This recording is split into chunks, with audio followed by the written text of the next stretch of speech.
Now, you don't even seem to understand the show. You just ruin everything. You got to be funny in here. I can't wait for you guys to see this on Howard TV. Daily shows, classics, and exclusive behind-the-scenes access. Well, that's going to be on Howard TV. The funniest, sexiest, most star-studded network on TV is Howard TV On Demand.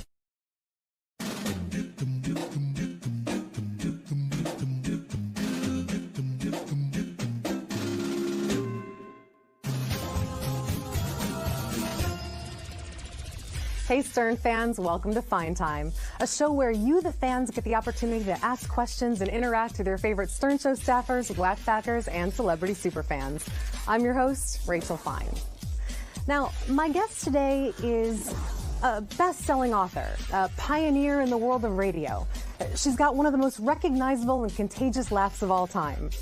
She is also known to masturbate with fruits and vegetables, have anal sex with complete strangers in a bathroom, and take hallucinogenic drugs while vacationing in third world countries.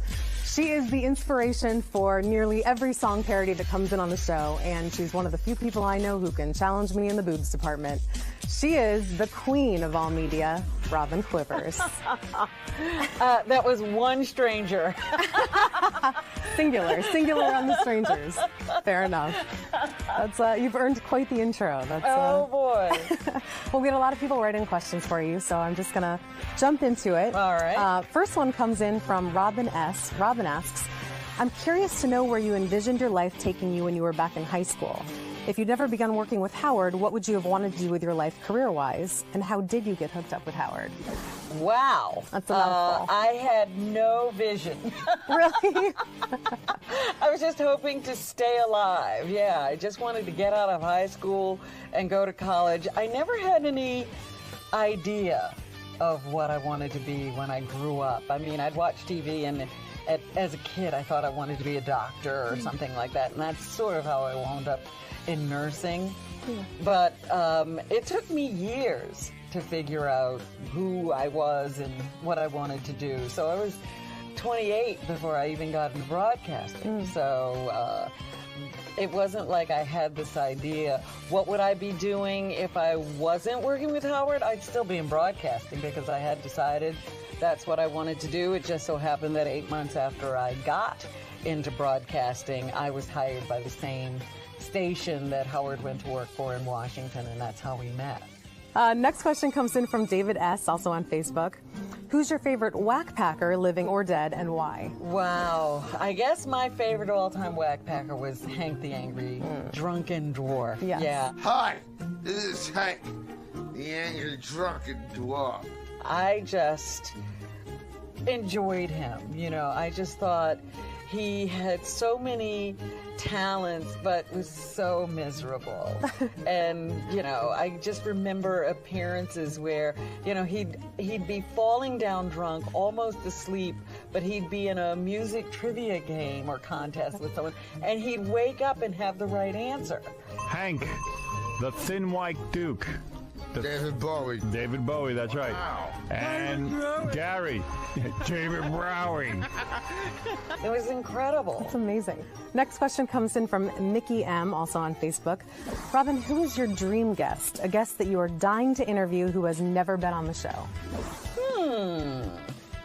You know, that's interesting because in the last few days, there have been people's names that have come up, and I say to myself, I wish they would be on the show. Yeah. I wish I could talk to that person. And I suppose there's a long list of those people. Cher, Madonna. Yeah. A lot of people who, you know, actresses, Scarlett Johansson, you know, a lot of people that just won't do a show like this I'd love to talk to. It's a shame they won't. It'd be such a great interview. Next one comes in from Andrea F. She asks, what makes a movie star a movie star? And why isn't Brad Pitt a movie star? Got a lot of flack over this Brad Pitt thing. Tell us more. I'm still arguing with myself about Brad Pitt. I watched Thelma and Louise the other night, and, you know, that was basically where America discovered Brad Pitt. And I even thought after watching it again, I thought, you know what? I thought that guy was going to have a much bigger career. I think that Brad Pitt is one of those guys. He makes the kind of movies he likes. Yeah. not the kind of movies we like. And that's my problem with Brad Pitt. So it's the choice of movies. It's not the scope or the size of I think movies. a real movie star is someone who's thinking about his audience as well, not an artist. An artist is different than a movie star. Okay, so who would be a good example of a movie star? Tom Cruise. Tom Cruise. He always thinks about, will this be fun for the audience to see? Would they like to see me in this kind of movie? He also occasionally goes off and does, you know, some of that artistic stuff. But for the most part, I mean, even the cameos he takes are, you know, very broad and things you wouldn't expect him to do, and it's exciting and surprising to see him when he does it. So is there a percentage, like, you know, Cruise did Eyes Wide Shut, and maybe that was kind of a distraction from... Yeah, but that was to work with Kubrick. and all of that stuff, so you can understand that. So there's a small percentage of artsy films you can do as long as your mainstream ones are big blockbusters. Mainstream, you're constantly thinking about, you know, I have an audience out there who likes to see me do this. And there's nothing wrong with somebody being artistic either. I just don't call them movie stars. Okay, there you go. Next question, also from Mickey M. Have you ever had to deal with a crazed stalker fan? And if so, what were the circumstances? I did, and I don't talk about it. Oh, no! You got to tell us a little. Give us a little piece. I had a long-time crazed fan. And it got to be kind of scary because we did all the wrong things. We did, you know, like they had never put out that, but, you know, when this was going on, we didn't have that list of things you're not supposed to do. Okay. And we did all of them. Like and, what?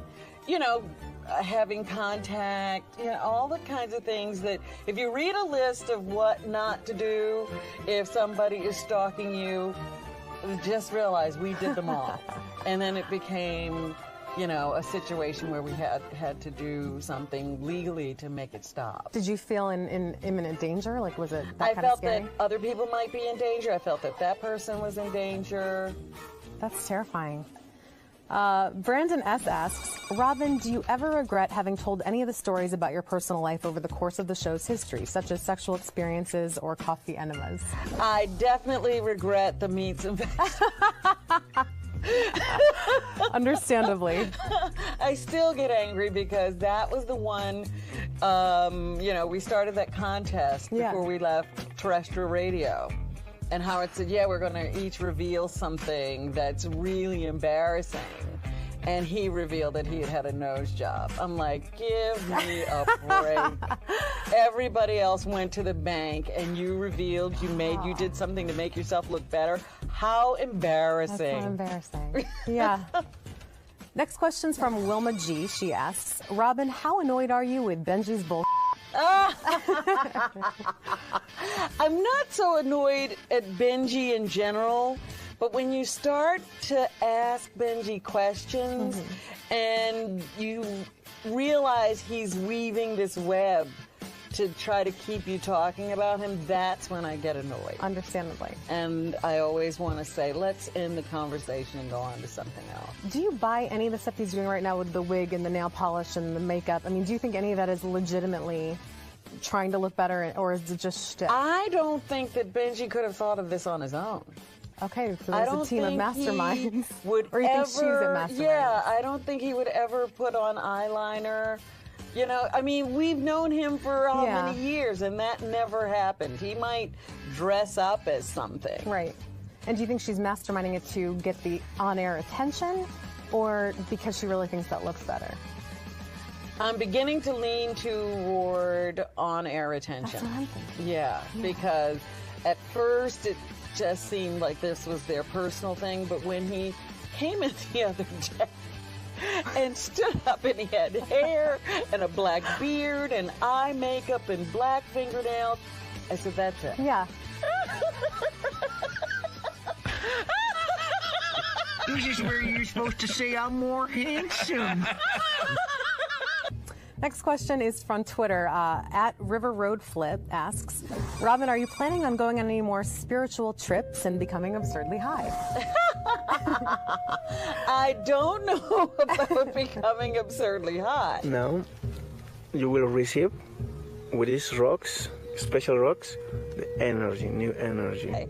But I'm going to Bali for this next break, and, you know, that's sort of that eat, pray, love Yeah. kind of destination. And I haven't, made any plans to go to any spiritual things, but I'll see what's there. That's a good place to do it. Yeah. Next question comes in from Danny V. Danny asks, are we ever going to see your boobs? No. No, never? Not if I have anything to do with it. Go ahead, take your jacket off real quick. There it is! Oh, I missed it! Next question is from Cindy W. Cindy asks, are you being authentic when you laugh at everything Howard says? Yes, I don't fake laugh. You're just a happy person. I do, and a lot of times when people meet me in person, they say, oh, you do laugh all the time. Yeah, that's just the way I am. I'm looking for the fun. I think that's fantastic. Yeah. I wish more people laughed all the time. I do too. I'm getting out of here. Had it with all of you. That's such a scream. You guys are... Why is that funny? Fred, what's going on here? I'm not sure. Yeah. Weird reaction, right? This is odd, isn't it? Am I in the middle of something odd? We all get a little crazy about things sometimes. This is one of those moments I'm not sure. Is Robin nuts right now? Or am I misreading this? Is this funny? To put it simply, yes, she's nuts right now. Okay. You need help. Well, I want to thank Robin for taking the time to sit down and answer all the questions that you, the fans, submitted. Keep sending your questions in. You can tweet them, you can Facebook, you can email, you can send video submissions and actually be a part of the show. And remember, this is your show, so don't screw it up. Until next time, I'm Rachel Fine, and I hope you had a fine time. I had a fine time with you, Robin. Well, thank you. I enjoyed this. Good, I did too. Okay.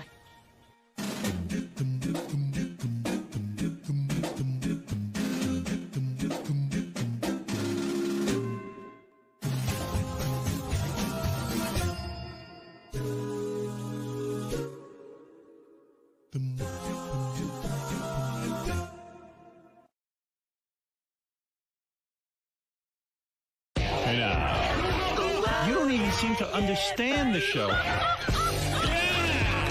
You just ruin everything. You got to be funny in here. I can't wait for you guys to see this on Howard TV. Daily shows, classics, and exclusive behind-the-scenes access. Well, that's going to be on Howard TV. The funniest, sexiest, most star-studded network on TV is Howard TV On Demand.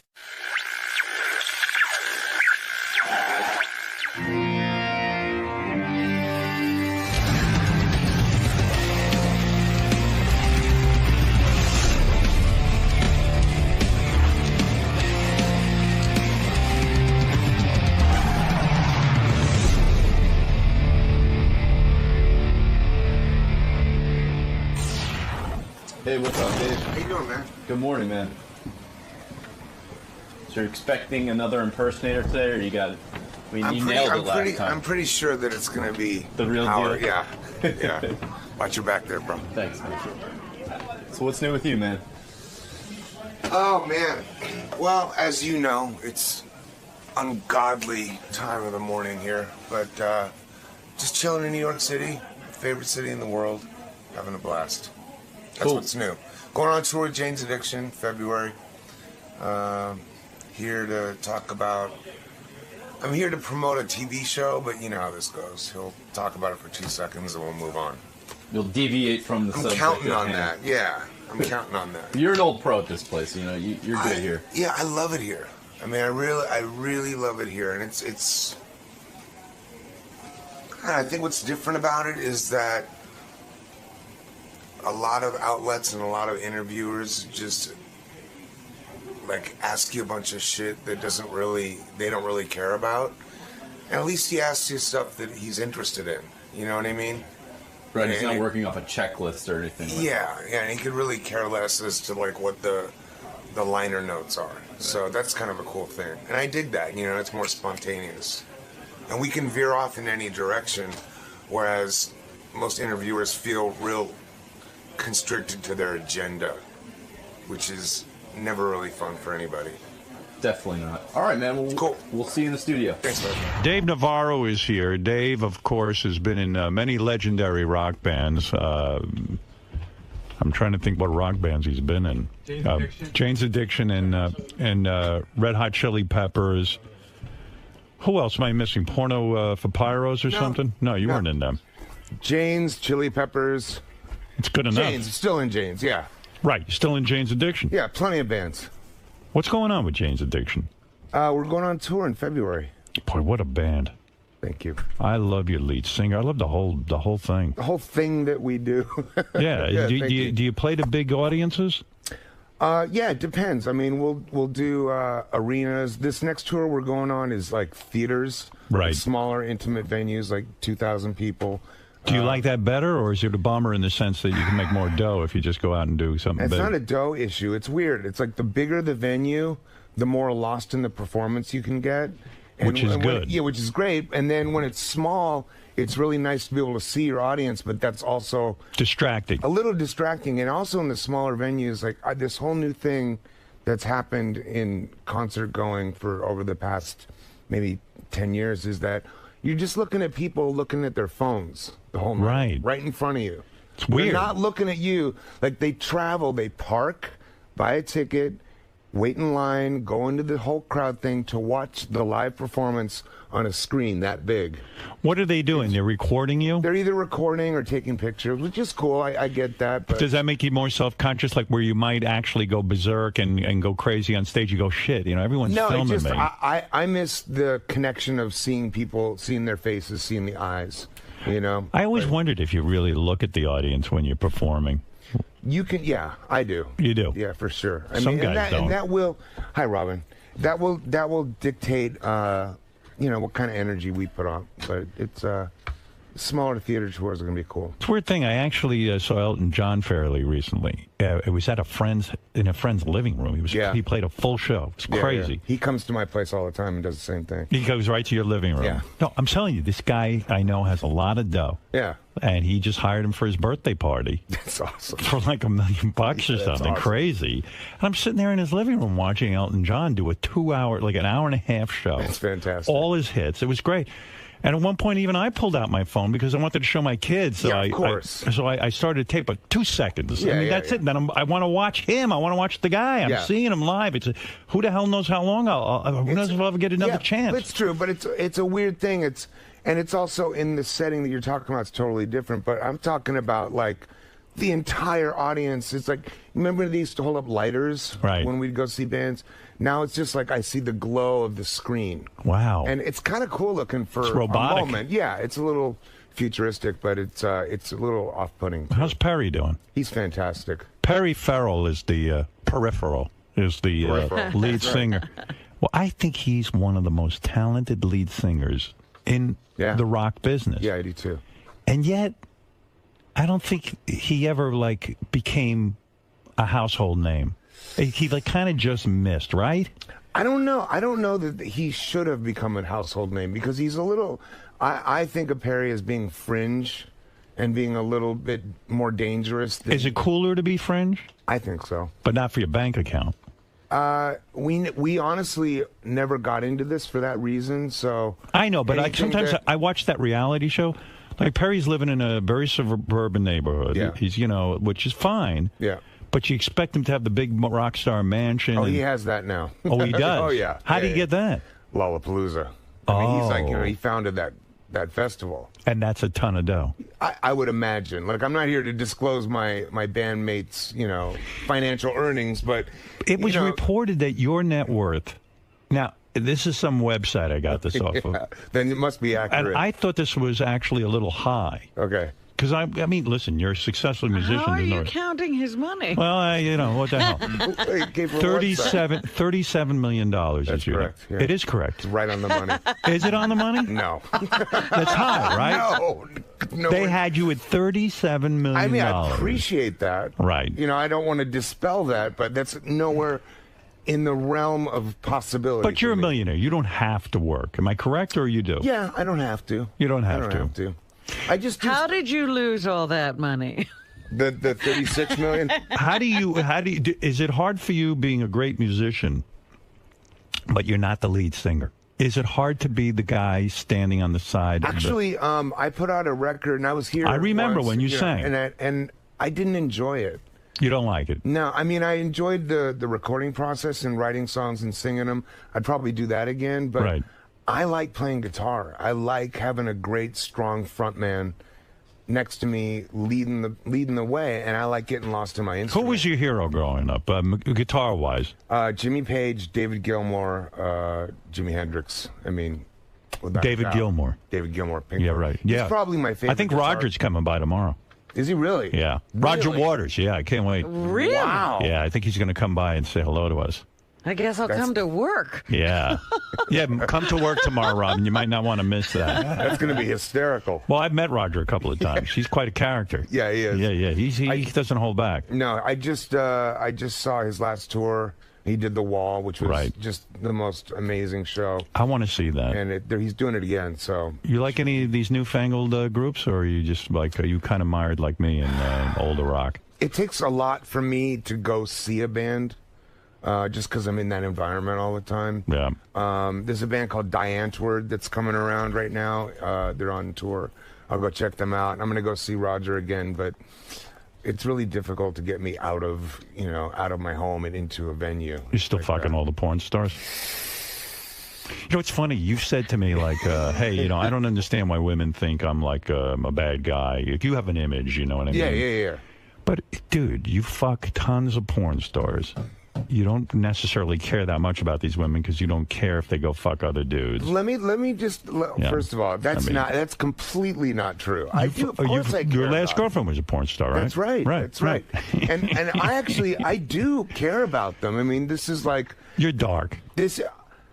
I am dark, but this isn't exemplified in my sexual life. Right. I think that's actually the light, if you were to put it in those kind of terms.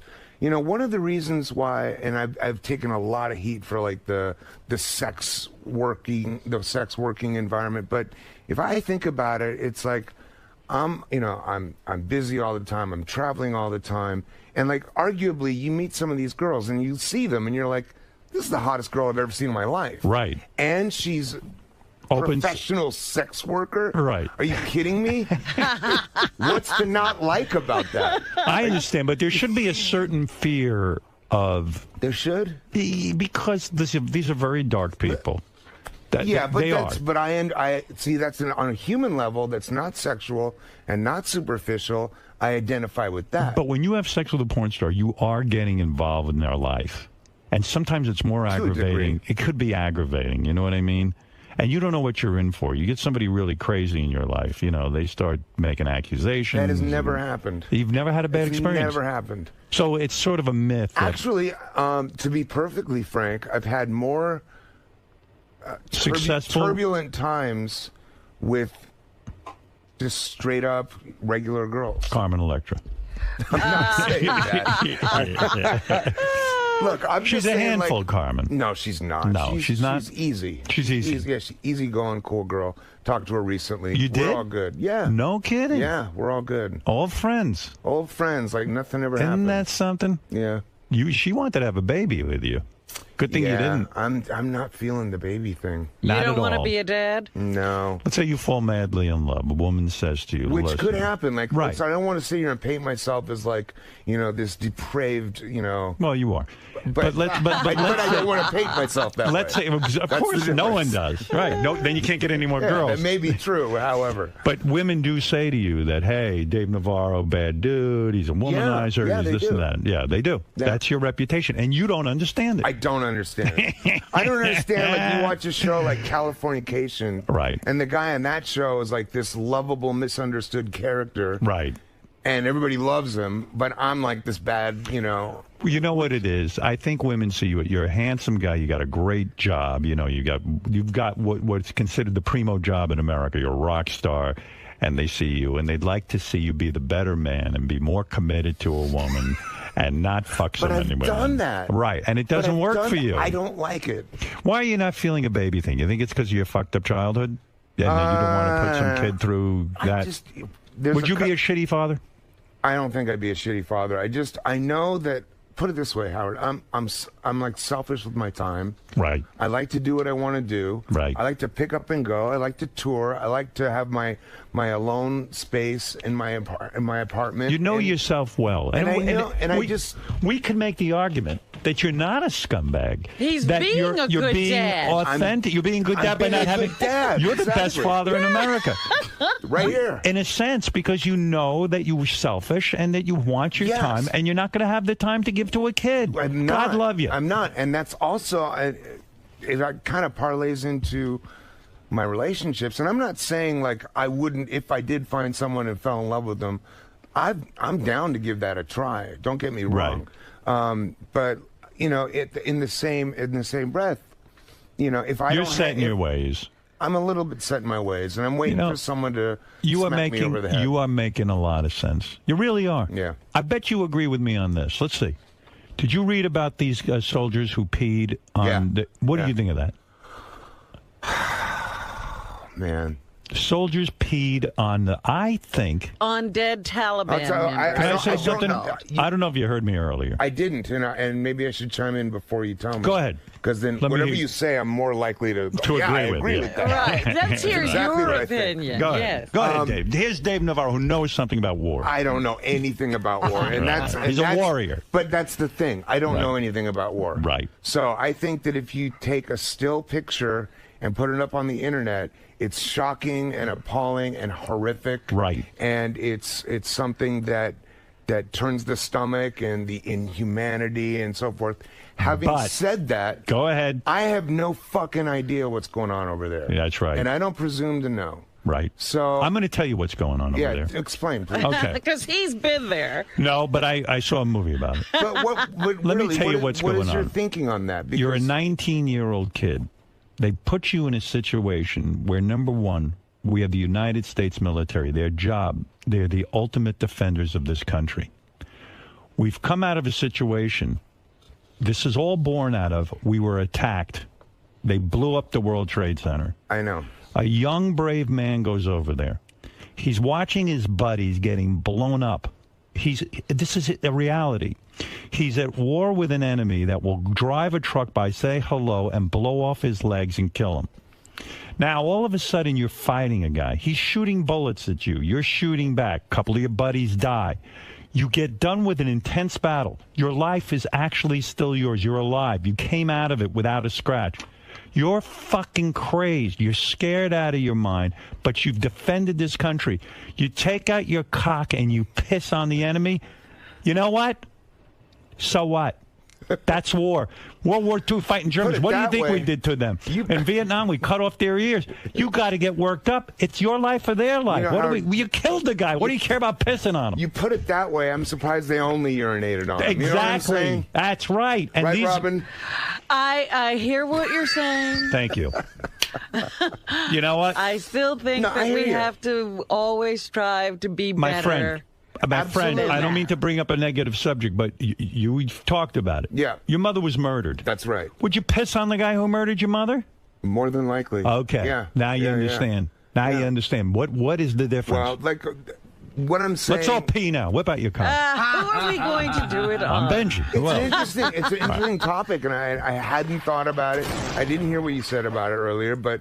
I saw the photos, or they blasted all over the internet, and my first reaction was like, wow, that's really fucked up. I can't believe that our guys are doing this. But you hit it on the head. You're looking at an isolated picture. Exactly. And then I thought about it, and I was like, what you're saying, I don't have any concept of what these guys are doing. And neither do I, but I've seen movies. Can I just say one other thing? Right. Just one. They do represent us. Yeah, and I agree with them. So that means you pissed on them, too. I'd piss on him. If some guy was trying to kill me and blow up the World Trade Center, let me tell you something. A little pissing so bad. Humiliate the enemy. Who cares? Let word get back to the Taliban. I'm sorry we offended you. And I do want to point out that this picture was leaked. They didn't do this in a public way where it would have, if it was meant to send a message, they weren't sending a message because they didn't plan for it to come out. Word gets out. Personal files, Robin. Yeah, right. Word gets out, Robin. Well, listen, these guys got to get jacked up. I'm sorry. It's war. It's war. I understand. You know, and it's ugly. But you know what? God bless these guys. You want to punish them?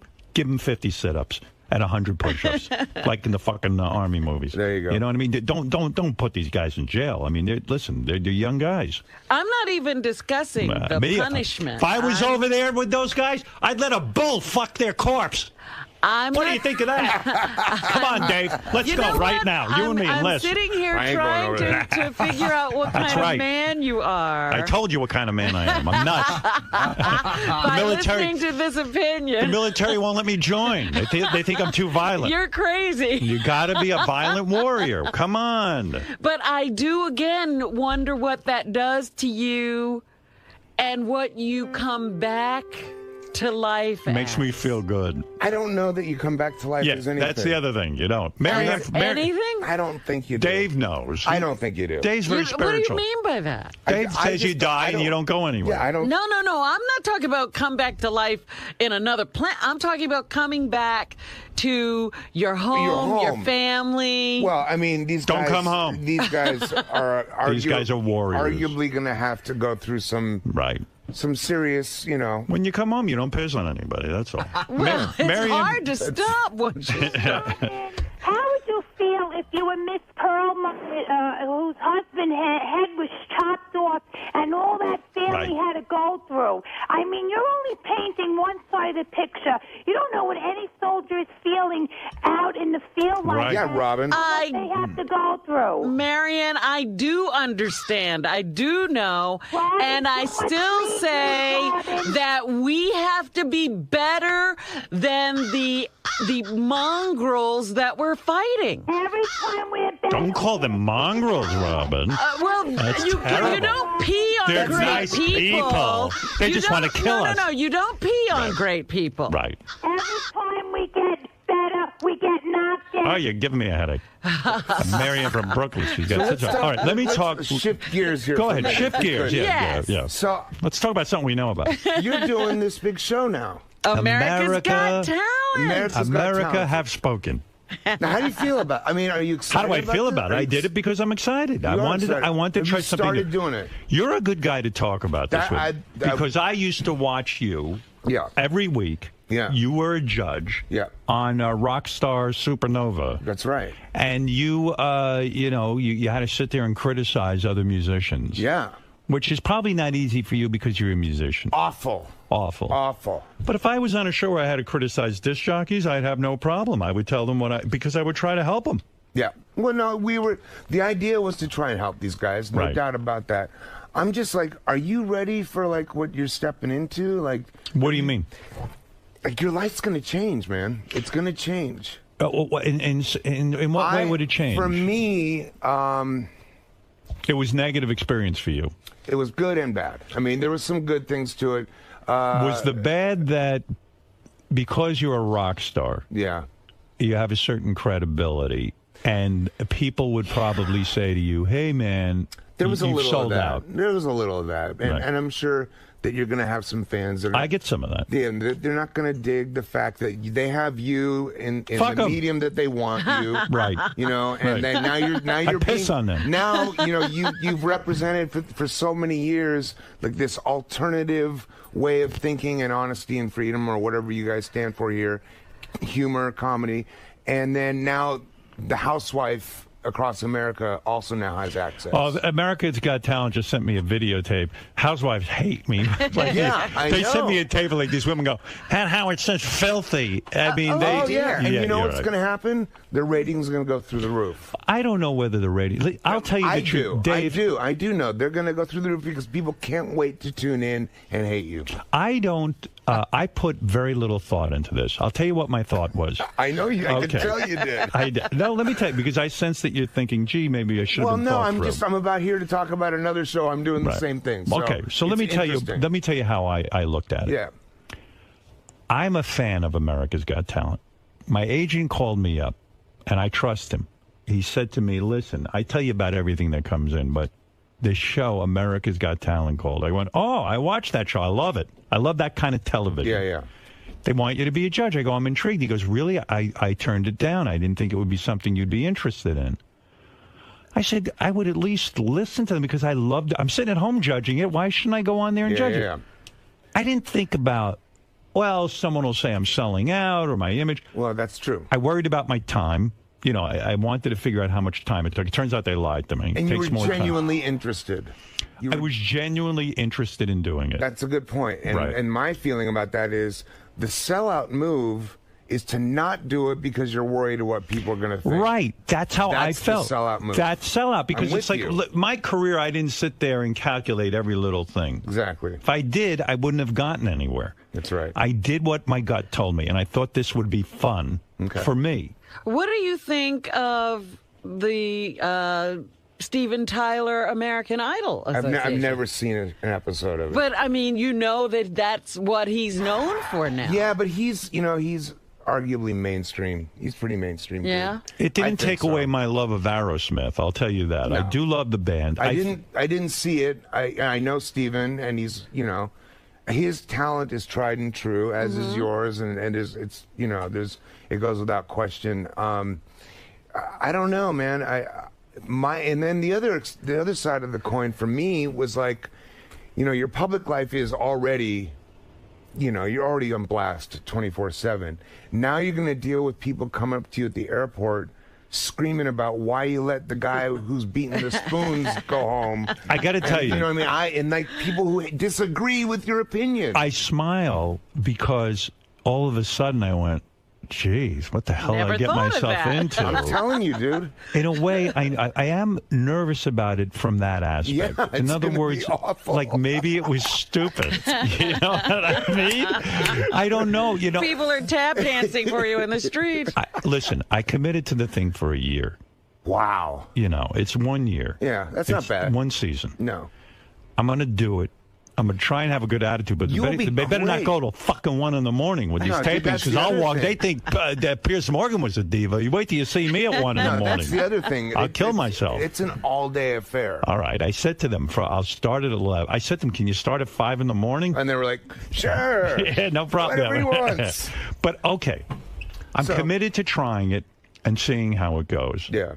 It seemed funny to me to see Howard Stern. I detached myself from me. I go, Howard Stern, to see my mug on network show is fucking crazy. Yeah, I'm not talking about like the show being a bad idea or you doing it. I think that's going to be great television. I think it'll be great. And you're certainly someone who's going to say what he thinks. I have an opinion. Right. And that's going to be great to watch. I'm just talking about all the stuff that goes along with it.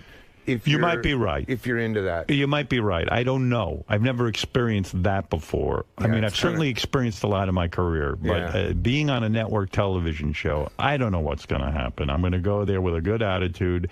If somebody performs, I'll say, you're talented or you're not. And tell them to get the fuck off the stage. Because here's the difference. Here's the difference. Like, you have the people who love you no matter what, right? And then you have the people, the weird, like, secular groups and like religious right that hate you, because they're fucking out of their minds, but now it's going to be the people who used to love you who now hate you. That's a whole nother world of people who hate you that you got to deal with. That's true. Really fucked up. But let me tell you the good thing about me.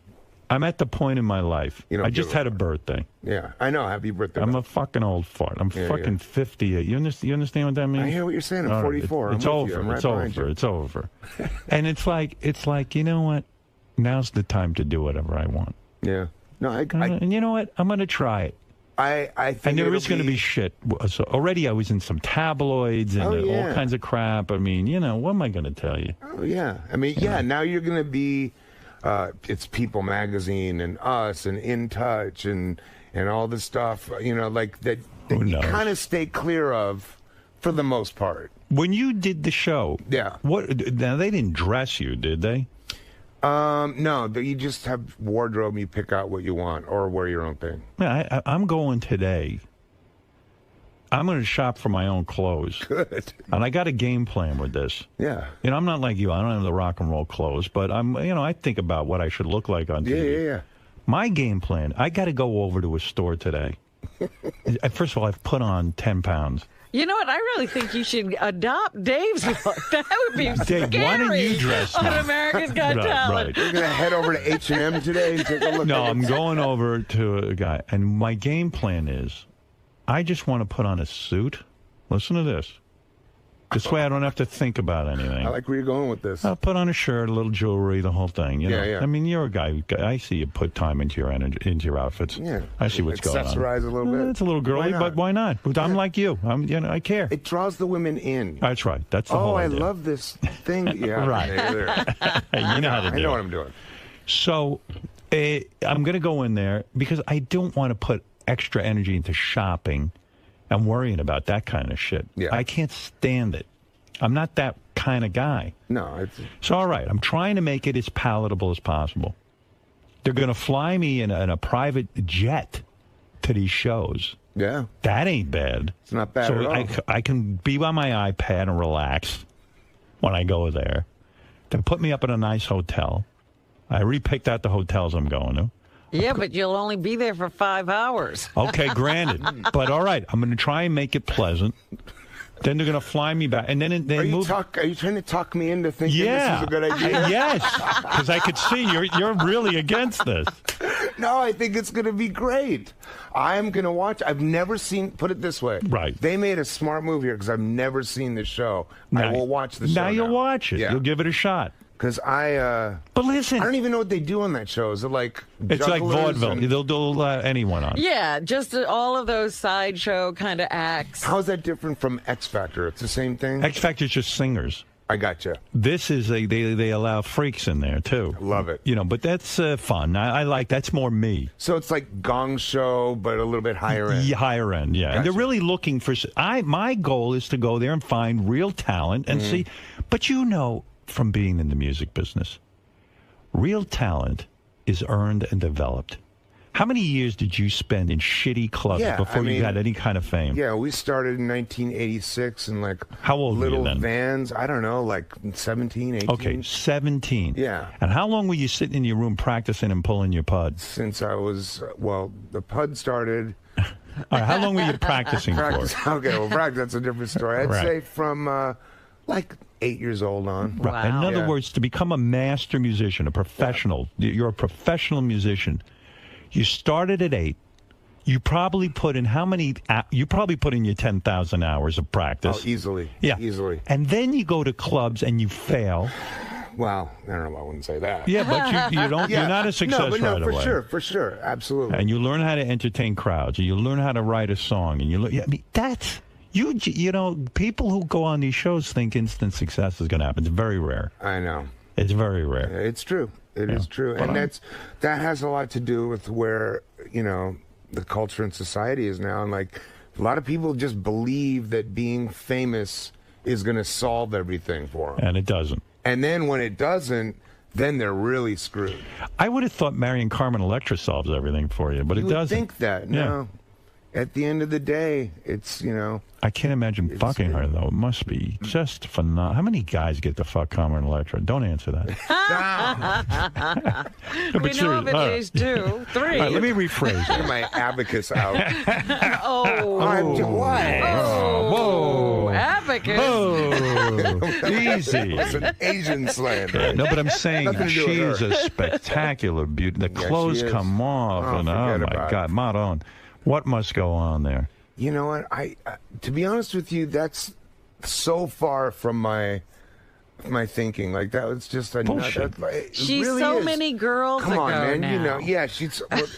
My theory is that she wasn't that great sexually. That, in other words, sometimes beautiful women kind of just are a disappointment. They're just used to guys chasing after them, right? And then they don't have to do any work, right? Is that kind of what happened? I'm not saying that's what happened, but I do know that theory. Sure sounds like you're implying it. Hey. But that's a disappointment. You'd rather sometimes be with a 7 as opposed to a 10. A 7 who works in bed. Well, a 7 could also be a nighttime 9. Right. And if you're on heroin, it could also be a daytime 5. Which is right. You know what I'm saying? Do you ever sometimes? Well, I'm just saying. All right, listen. Let me ask you about your new show. The numbers, I'm confused. What I'm saying is, the darker it gets, the hotter they can become. And by the way, I was talking to Nick. I was listening to you talk to Nick Cannon and this whole thing. I couldn't be further away from being different from that guy.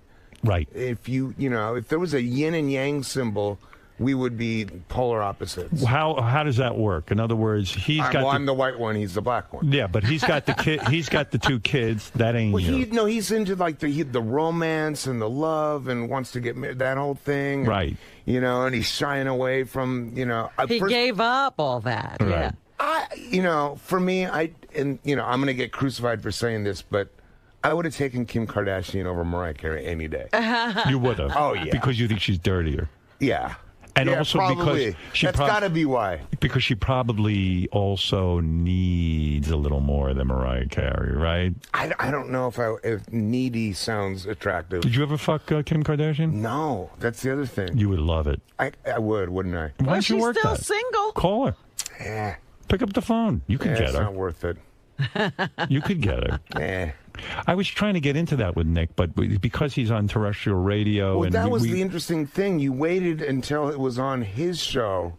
Right. To ask the hard-hitting questions of the day. Did I? I didn't realize that. It was amazing. It was amazing. Yeah, we don't really even think that way. I wasn't even thinking I know, that. but it totally flipped. I got to get a hold of that guy, and I'm sure I'll be able to now that I'm working with him. Yeah. And sit him down and really say to him, Dave Navarro made a good point. Kim Kardashian over Mariah Carey, and he says, what's... See, the key is to be with Kim Kardashian and just play a Mariah Carey record. That's all the bases covered. Done. There you go. Well, talk to me about this show. You're doing a show about tattooing. I'm going to go get another. I want to get another tattoo. Every time I go, though, I'm so fucking paranoid with those needles and the dirty and the hepatitis C and the whole thing. That's not the deal anymore. No way? No. They open up new ones in front of you. But what about the ink? The ink is reused. No, it's not. They come out of little dropper bottles. They put them in little caps, and then when they're done with that cap, they just toss When's the last time you got tattooed? Oh, Friday the 13th. Is that true? Yeah. You just got one? Yeah, just one. You're not sick of the... I mean, your body's practically all covered. I don't think I'll ever get sick of it. You'd never get one on your face, though, right? You never say never. I mean, the one I did was back here on my head, behind my ear. Right. So, and why put one there? I thought because there's a shop called True Tattoo in Hollywood, right? And the owner Oliver Peck, who's on our show, also owns Elm Street Tattoo in Dallas, and they have every Friday the 13th, they do 24 hours. They crank out as many 13s as possible. What did you put? Oh, you put a 13? Yeah, it's just a 13. It's like a tradition at this point. I mean, your tattoos all mean something to you. Not all of them. No. They don't. Some of them. Do you ever walk in and just get one? Yeah, like in other words, you don't pick it out. That you say to the guy, "Slap something on me." No, that doesn't happen. But I'll have a vague idea, and then we'll just talk to the artist and get it together. But at this point. Some of them mean stuff. Some of them I think just look good. I have some a of friend them are just commemorating moments. I have a close friend. Believe it or not, I just have a close friend. That's all. I just want to work that. Great story, huh? Good story. Who's that? No. I have a close friend, and it's funny whenever he sees a guy with a tattoo, and I have tattoos, not a lot like you, but I have them. He laughs, and he considers himself something of a man's man. He's just like, you know what? You guys are all fucking pussies. What do you need your art on your body? Yeah. You know what I mean? And maybe you're a little bored, and maybe you just need to go get a fucking life. Do you think it's mental illness? I mean, completely. Do I think it's mental illness? Covering your body with pictures? You know what? In my case, probably more than likely. Right. I mean, you're completely covered. Sometimes I look at you and I go, "This is a disturbing history on your arms." I'm not completely covered, but look, I like the art form. I've been doing this since I was for 26 years. Right. This is something that, and it's like, when you first get your first one, you're a young kid, and someone says, "Oh, that's a phase," and this and that. That phase is never worn off. In fact, all the things I was told were phases. Music, tattoos, girls, all the things that I was told I would, that would wear off, have never worn off. Do you think tattoos are a way of claiming your own body? In other words, I don't know, man. Is it the ultimate rebellion? You're trying to say to your mother or your father, "Hey, man, this is mine." I've heard that argument. I think that there's just, for every person, there's a whole different reason behind it. Does anything on you represent Carmen Electra? No. You don't have a Carmen? No. I did, but I covered it up. You did? Yeah. Why? It was really, it was a prime piece of real estate on my body, and it was just done badly. It was just. Was it also because when you make love to a woman, they see it and they read it? You know, no. It was like I had right in here in the center of my chest, I had a really poorly done heart. It was a CE. And it's cool, and I wouldn't have covered if it was awesome. What has Carmen been covered with? What is there? It's a Sacred Heart. A Sacred Heart. Yeah. You got rid of her and put the Sacred Heart on. You know, it's still kind of. And so you're telling me I don't need to have a health scare every time I go into a tattoo place. They've got that all worked out. It depends on where you go. Right. You know what I mean? But I would say 99.9% of the shops are reliable. My wife and I are thinking of going in and putting our dog's name right here. Perfect. Is that okay? Yeah, it's great. You accept that? That's okay to do. Thumbs up from me. You ever have a dog's name on your own? Yeah, arguably several. There you go again. Oh, my. So, the new show. Yeah. A bunch of tattoo artists are competing for $100,000. That's right. It's like America's Got Talent, except for tattoo guys. Essentially, yeah. And who It's are the actually judges? like those cooking shows. Yeah. Who's the judge? It's myself, Oliver Peck, and Chris Nunez. Chris Nunez was on Miami Ink for a lot of years. Right. And Oliver Peck is a world-renowned. They're both amazing tattoo artists. I'm more of a host, $100,000 would change a tattoo artist's life because those guys don't make a lot of bread, do they? A lot of money. They don't. And these guys, here's the other thing about this show is that, arguably some are better than others, but they're all pretty, they're established tattoo artists. We're not like trying to teach anyone or try and have anybody. They're basically here to win $100,000. It's the most dangerous art though in the world when you think about it. You're putting on some dude's body, and if you fuck it up, he'll kill you. Yeah, that's the other thing is that in order to execute the quote unquote challenges, you need people to tattoo. So people come shuffling in to get tattoos by an artist that they've never met. Right. So that's kind of they've upped the ante on that level. But it's it's fun, it's cool, and what network is it on? It's on Spike. Spike. Spike. I want to ask something. So does the person's reaction to their tattoo have something to do with the way they're judged? No. No. Because the artist, it's taken into account in terms of like what the client wanted versus what the client got. Mm-hmm. But apart from that, it's more about execution and really just how the artist worked with the client and got done with You on Twitter now? Oh, yeah. How many followers you got? 120,000. Someone told me you're now tweeting and fucking the girls on your Twitter. Like, I called people on my Twitter account. You're fucking them. He's Is that drunk true? fucking. Yeah. Have you fucked some of these girls? Nobody told you that. Yes, they did. Here, I'll tell you right now. All right, tell me what happened. So if I text you before midnight and ask, wanna fuck, it means I'm curious where you are and what you're up to. Dave has banged several girls he met over Twitter. Really? Yes, and that's recent. I like how that sounds. It's true, though, right? Twitter, what was the best experience you had fucking a girl on Twitter? The best experience, I can't even get into that. Get into it, please. I'm begging you. Really? It's illegal? Give me vague details. It's too good. This is recent? It's too good. Dave, I gotta know. I'm not giving up dates. Please, come on. I can't give up dates. Don't give up dates, but tell me, but tell me kind of what happened. Okay, the kind of what happened would, well, first of all, let me start with your first question. Okay. It's not Twitter. It's not Facebook. It's not, the world and social media has gotten to the place where there's just new avenues in where you meet people. It's fantastic. If I was single right now, I'd fuck all my followers. And you have, and the beautiful thing is with Twitter is you have this tiny little square to base every decision on. Right. It's about that big. You're one step away from Nirvana or getting killed. Yeah, you're like, it's dangerous. This little tiny square is the hottest chick I've ever seen. And it could be a guy. You don't know. Yeah, right. So it's a little bit of a Russian roulette type of game. But, all right. So what happened with this exciting experience? I mean, look, you don't know if those we Twitter heard icons. That. Yes. Are 10 years and 20 pounds ago, or when, what's going on with them, But let's just say that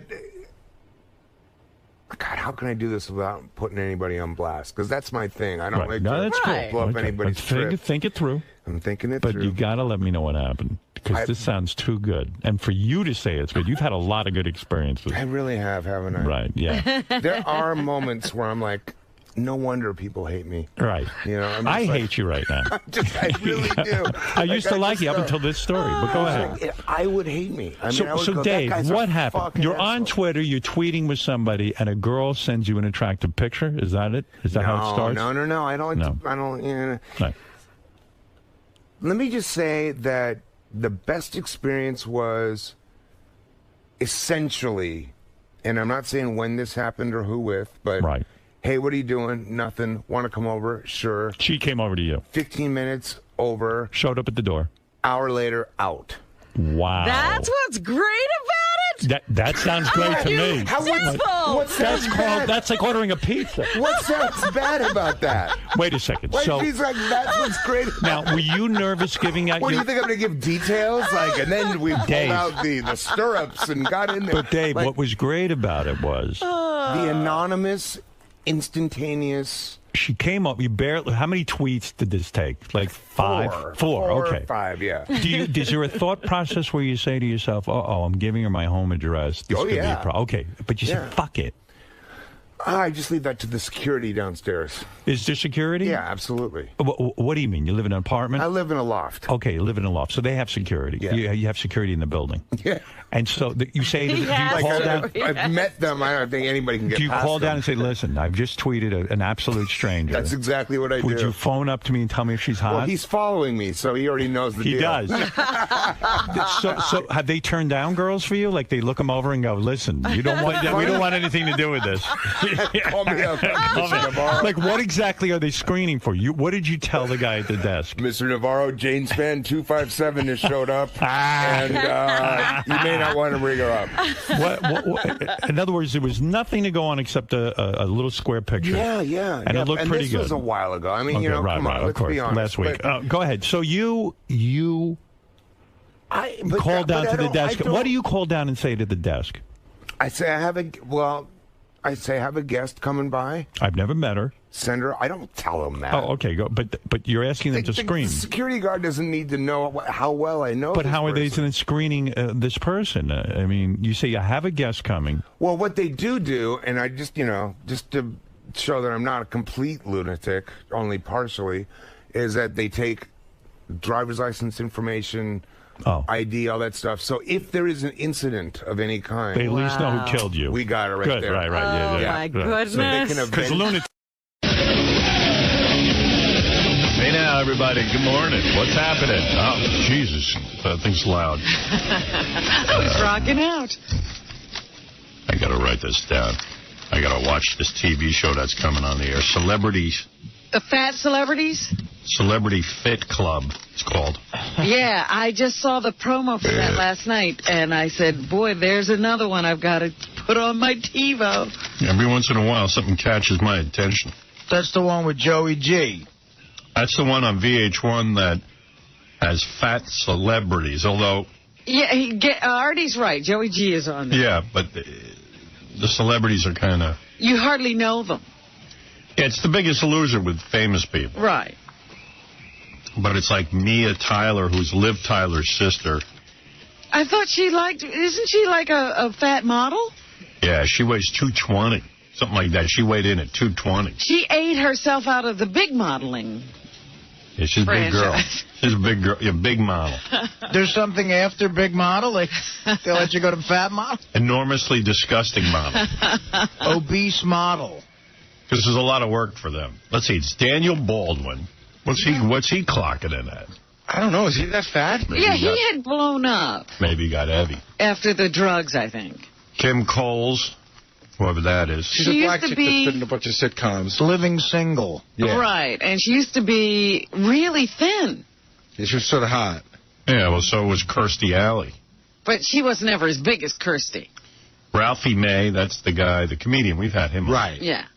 He had some sort of surgery, so he went from like 600 to 400 pounds. Oh, that's cheating. Well, yeah, he had the stomach operation. But it sort of stopped. And now he's leveled off at 400. Biz Marquis, that's a rap guy? Yeah. He did I can't remember now.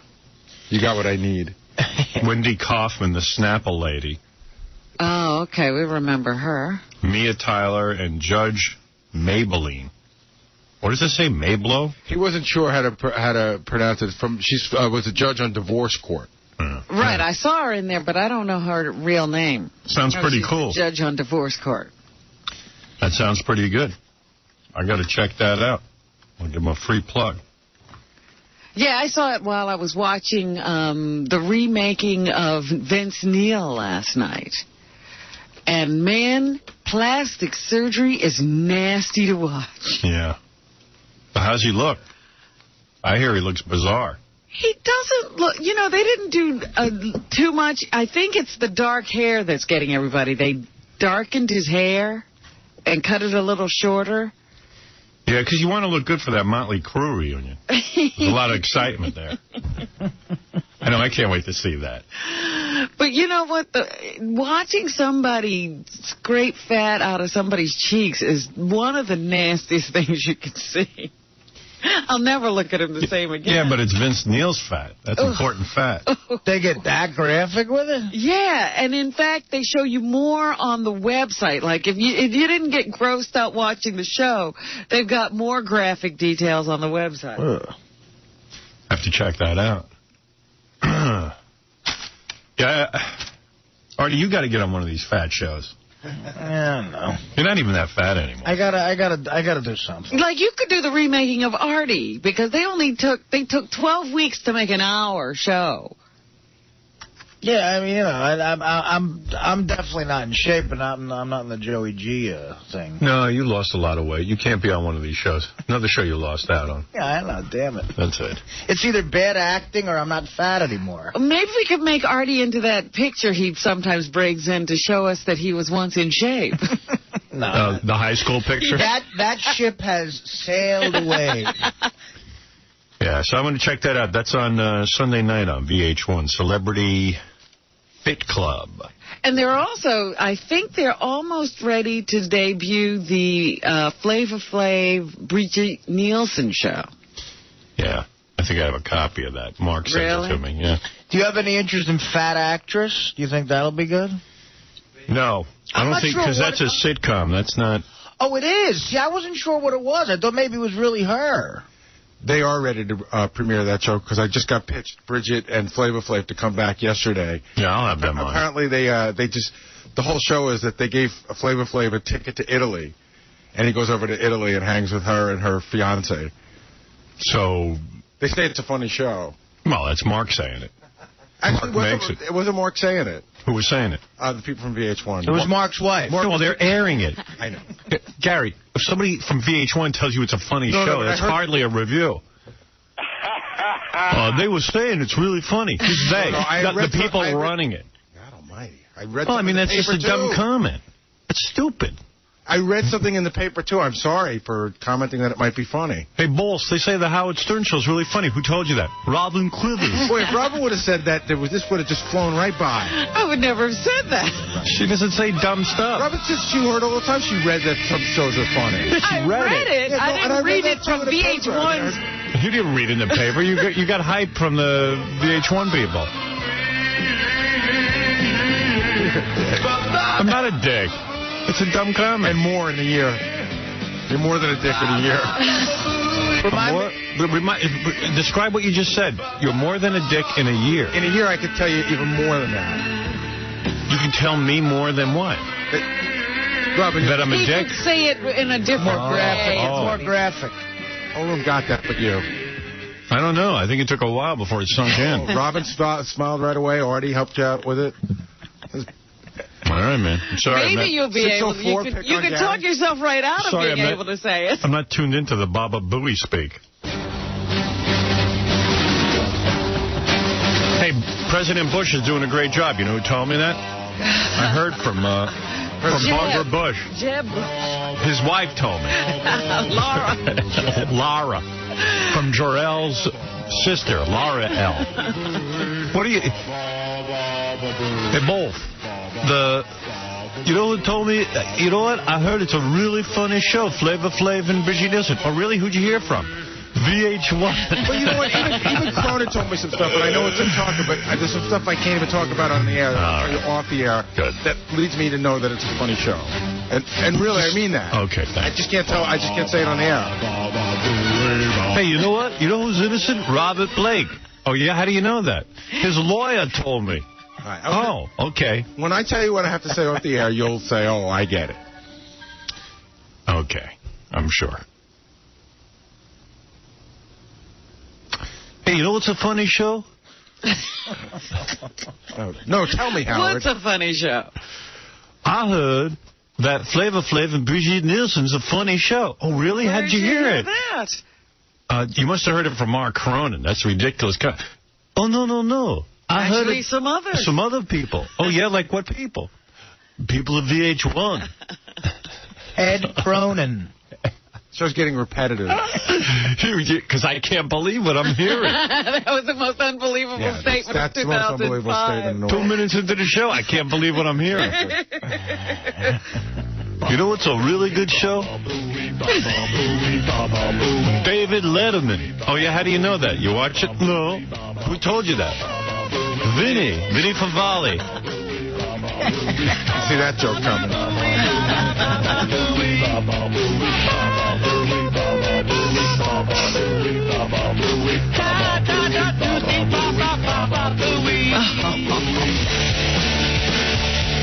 Here comes the big T. Oh no! Here comes the monkey. Oh no! All right, enough of that. You know, everybody asks me about the first day back, and I would say the first day back from vacation is like the first day of school. Everybody's happy. There's a lot of love. Yeah. It's the second day that sucks. Yeah. Yeah, I got to admit, I was pretty cranky last night. And finally, you know, we're back at work, and I'm running around doing a million things, and I get into bed, and I'm like, I smell something really weird. My eyes are watering. And Beth goes, your eyes are watering? Mine are too. It's the carpet. We had the carpet cleaned. Oh, so the fumes from that.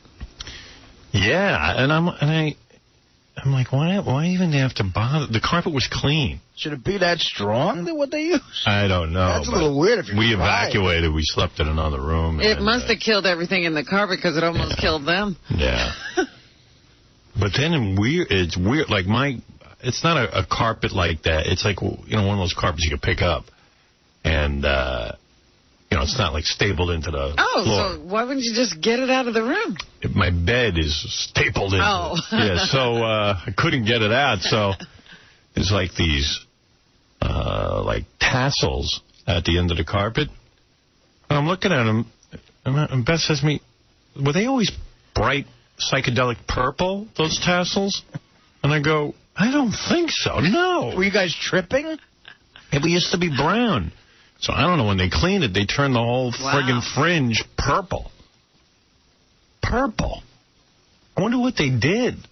Sounds like there's some pretty strong chemicals in whatever they do. Yeah, so now it's like my carpet's ruined. I paid a bunch of money for it. I said to Laura, my assistant, you know, we don't need to clean these carpets so much. I hardly used it.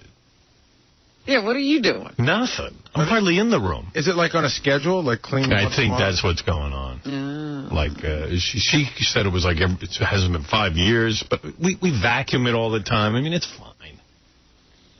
You know. Now I think it's I don't know what they're going to do with it. And it's a whole thing. There were 5 guys in the bedroom bolting the bed down and the whole thing. Your bed's bolted down? Yeah, it's like a piece of furniture. You know. So, I don't know. I was up with that, all aggravated. Yeah, you don't need the carpet keeping you up. Yeah, I mean, you know. Your second day coming up. And I just got into bed. I was going to watch Cronin's new show, not the Flavor Flav show, the other one. It's a Real Life? It's a Real Life. It was really good. I heard it's great. I haven't seen it yet. Who told you, VH1? It was really good. I saw the first, 15 minutes in China. China Doll. I heard Mark Cronin's kids are really cute. Where'd you hear that? Mark told me. Oh, then it must be true. But it was really funny because China Doll is in it. And, I mean, she is just so effed up. So here's the deal. Oh, that's cool. So we're supposed to have... So China Doll's in it, and Mini-Me, Vern Troyer's in it. Yeah. So we're supposed to have some of those people on later this week. Yeah. So, you know, China's been booked on the show 3 times in the last month. And hasn't shown up. Really? So I didn't know that. Yeah. Mark said, who do you want from the show? And I said, we want China. And he goes, well, I got to warn you, she's really undependable. So we booked her and Vern Troyer in the hopes that, at least if she doesn't show up, we have Mini-Me. And if they both show up, we have 2 people. Well, let's see.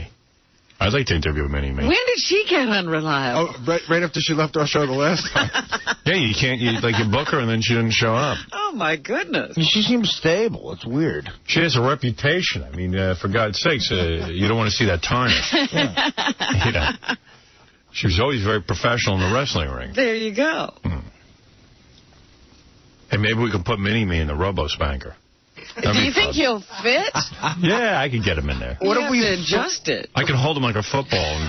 Well, you throw him at it and use it as a bat. They were telling me that Mini-Me sometimes doesn't like to answer a lot of questions. If he doesn't like to answer stuff, he won't. Well, that should be a good interview. And Mini-Me has a whole little person, he's got like a little person manager and I think a little person. Oh, really? The whole staff is little people? Yeah. He's like a black rap guy. He's got to come in here with like 20 blacks. Have your little people get in touch with my little people. Yeah, I only travel with little people. That's funny. My little posse. He's got a little posse. I saw him once gambling in Vegas. Really? He's a player. Yeah. Like chicks and stuff, Oh, yeah. Yeah, that guy definitely gets laid. Yeah, he gets laid, definitely. Yeah. It's Playmate. He just was engaged to a full-size chick. Pretty odd, too. It didn't go to marriage, though. What happened? Hey, he got his. The weird thing about him, we tried to get him on the show like years ago when he first started getting famous. And I called once and I spoke to his manager, and his manager said, well, the way Howard made fun of him at the Playboy Mansion, he was at the Playboy Mansion one night, and Howard was there, and Howard was mocking him, we'll never do the show. Really? I said, I don't think that ever happened. No, never. You mocked him with your size, bro. Yeah, probably just me walking around full size freaked him out. I never mocked him. I love that. Yeah, no, I don't think I didn't even have to ask you if that happened. I don't see you going out in public and mocking Mini-Me. I've never met Mini-Me except in Vegas.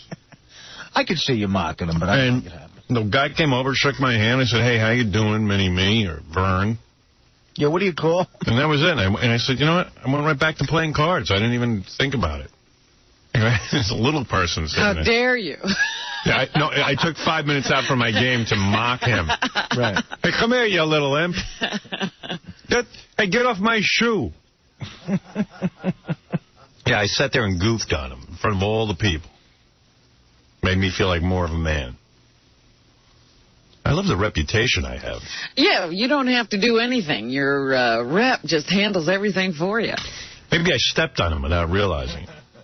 Yeah, people are now making up cruel things you've done. Yeah. And I also see that Farrah Fawcett has a reality show coming soon. Yeah. I don't know. I'm not interested in that. I would have watched that. But it just seems to me we've got too many celebrities, and we don't know what to do with them. I thought we were done with it. I mean, I would have watched that in 1974. Yeah, I'm interested in China. Well, China is of great interest to all. She seems much funnier than even Bridget Nielsen, quite frankly. If you saw the first 10 minutes of this thing. Well, if you saw our show, you know that there was potential. Is she going to sing with her brother? I'd watch that every night. She did walk in with her guitar into that house. Oh, really? Yeah. I'd watch that every night. It's a holiday. Be with your family.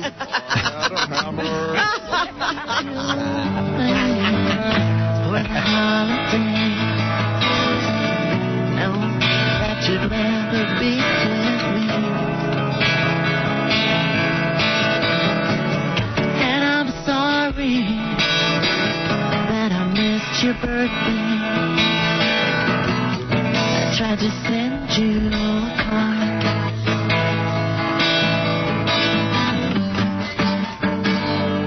Holiday, just another day, and I know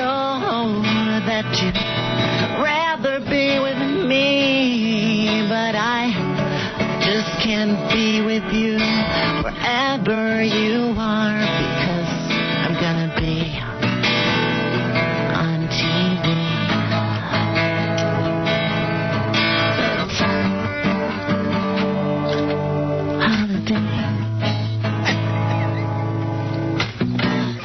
Where are you on the 4th of July? I think of you when the fireworks go off in the sky. And I'll think about you on the Christmas holiday, but you should be with your family. Whoa. I sound so angry, but I'm really not. It's just a holiday, and I'll be okay. She sounds angry. Yeah, it's almost like the Hulk came out. Yeah. She thinks you're hurting the girl. Might be chancing. Finally, I might be on the radio, and I might. If I sound angry, I'm really not. Uh-oh. I want to be here. She's got to do more songs. Yeah, I can take an album.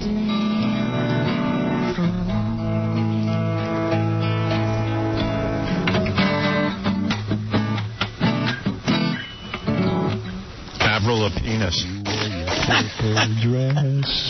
Yeah. They should get Desmond Childs to work with her. All she needs is a really good producer. Should be with your family. I know you'd rather be with me.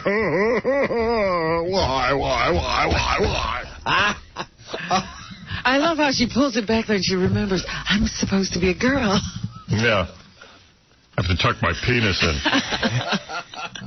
I caught a great Munsters Sunday, by the way. Which what one? was it? The one where, usually the one where Lily gets the job in the fashion show, and Grandpa turns himself into a really smoking hot chick. To go with Herman. To make Lily jealous, but it's a smoking hot chick, and it still has Grandpa's voice, though. Yeah, I remember that one. That was a good one. I haven't seen that one in a long time. Yeah, that was like, neither had I. I had to think about that one. I forgot a lot about it, but, so, you know, Grandpa's trying to, like, come on to Herman to get Lily jealous, but he starts smoking a cigar. And the chick they got, you know how sometimes a chick in the 60s isn't as hot as now? Right. Man, she was like, even by today's standards, a 10. You know what's crazy? The Munsters were only on for 2 seasons, and look how there's ones you can't even remember. No, I know. Well, you were pretty young. No, I mean, but I've seen all the reruns 100 times. It was really funny. It was it's awesome when you see one that you haven't seen already. Yeah. That's cool. That's a rare find. That's a gem. I don't recall that one. Did I watch the show at all? Lily gets a job in a fashion show, and Herman thinks she's going to get hit on by all these dudes. So he tells Grandpa, you know, look. Make her jealous. Yeah. So Grandpa turns him into like a Texan. Grandpa, I want you to come and make yourself beautiful. Grandpa. It really is a great show. Yeah. I think Grandpa Lewis is still alive. Yes, he is. But he's missing his legs. I think they had to chop him off. What a shame. Both of them? One of them, at least, that I know of. Or his feet. Something. But, I mean, the guy's like 100 years old. Yeah. He's awesome. Like everybody eventually goes into seclusion. Yeah. I can't wait for that.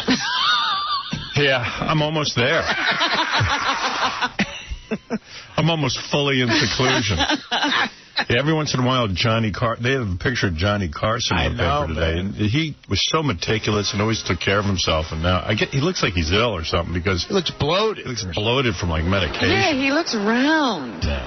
He seems miserable, doesn't he? Well, he's 80 and he had to sneak off to go see The Aviator at a movie theater in the sunlight. And they snapped a picture of him. He's like a vampire. Guy hides in his house all day. He got off his ship? He came off his ship to go see The Aviator because I guess they don't send them free copies anymore. There was a time I used to get free copies and never had to leave the house. And now I have to go to the movie theater. Yeah. Yeah. Yucca. Welcome back to the real world. Yeah. You finally landed. Now I'm big and fat, and they get pictures of me. He's like a hot chick. He wants to be remembered when he was good looking. Yeah, I mean, he even had a clothing line or something, didn't he? Yeah. So dapper. Johnny Carson suits. They used to drive my father nuts. Why does he have to have a clothing line? The man makes enough money. Well, now he has to sell us a suit? That means he's a schnorrer. He's got a point. My old man all bummed out.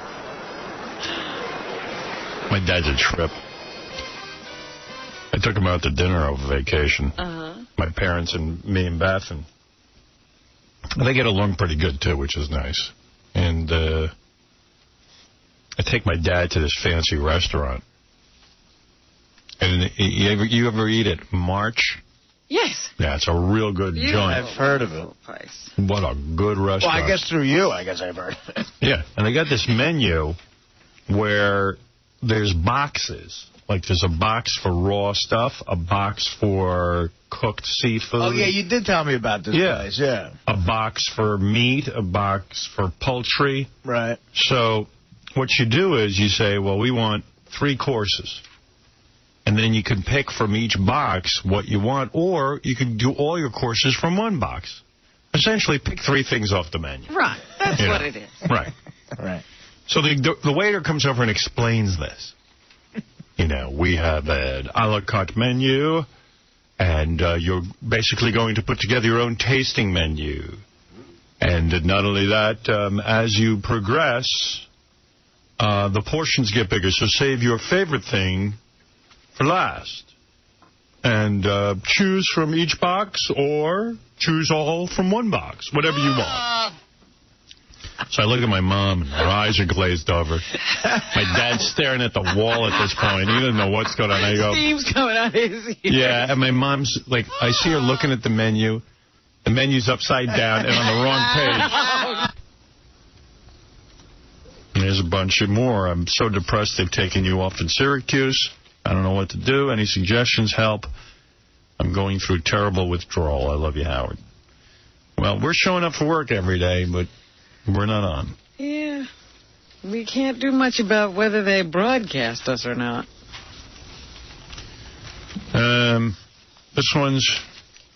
This is a fan letter. Here's a guy warning me not to get a nose job. When did you say you were going to? I guess on Best Of, I must have been complaining about my nose, which was probably a show that was 10 years old or something.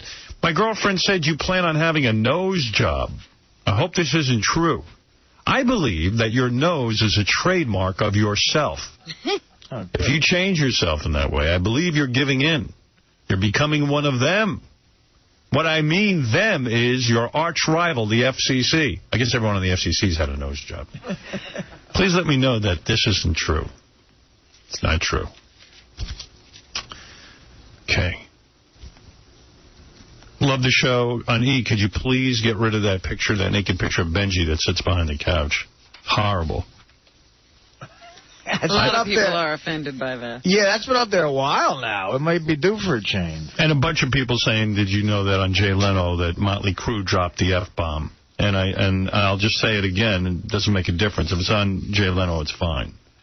Only when it's here is there a problem. You're not even going to encourage people to report it anymore. Yeah, don't even bother. Doesn't matter. FCC won't act on it.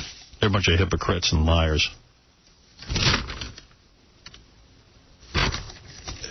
Anyway, Robin, you were ready to do the news, and here is your theme.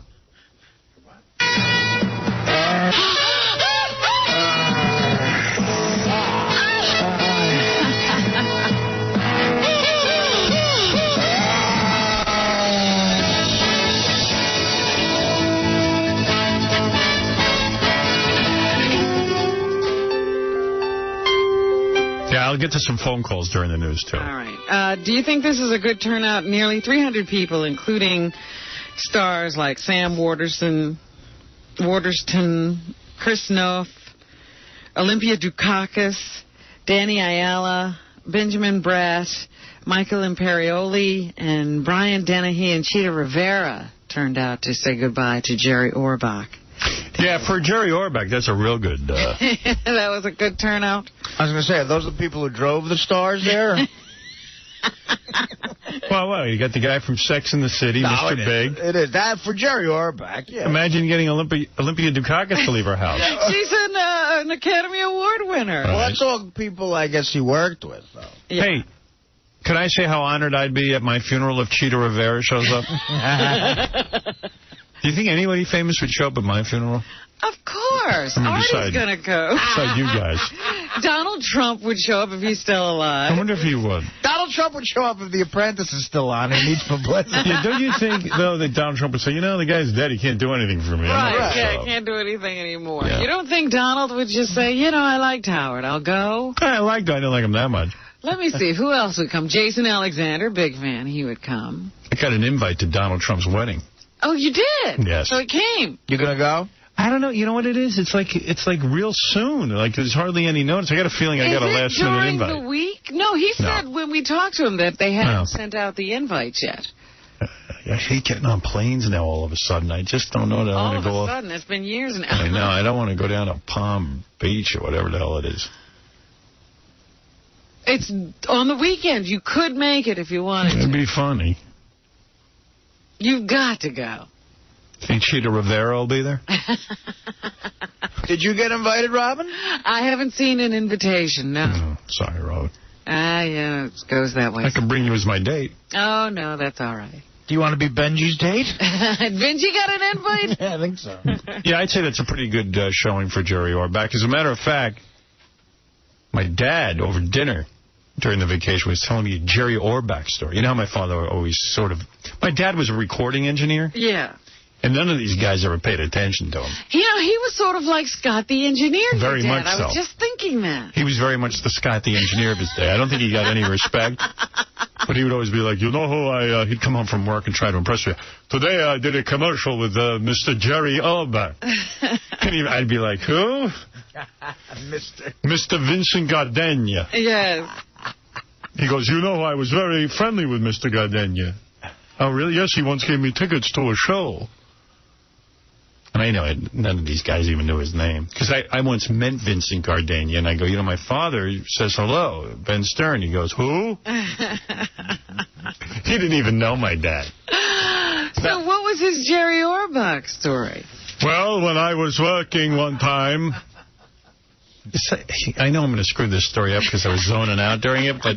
Oh, it was a bad story. No, it was that my dad knew a kid that wanted a baseball card. A Thurman Munson baseball card. Oh, really? Yeah, years ago. This was when Thurman Munson was alive.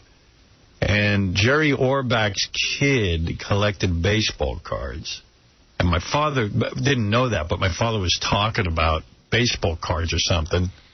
I know I'm screwing this up. And Jerry Orbach heard that, and he went to his son and got an extra Thurman Munson. Oh, really? And got it for my father. I think, and then Mr. Orbach got me a Thurman Munson card, and I guess somebody then my father got to put it down. I guess somebody wants these cards. I go, yeah, well, I guess they're valuable to collect. And my mother goes, Ben, people collect baseball cards. I guess they do. He's unaware. Yeah, unaware that.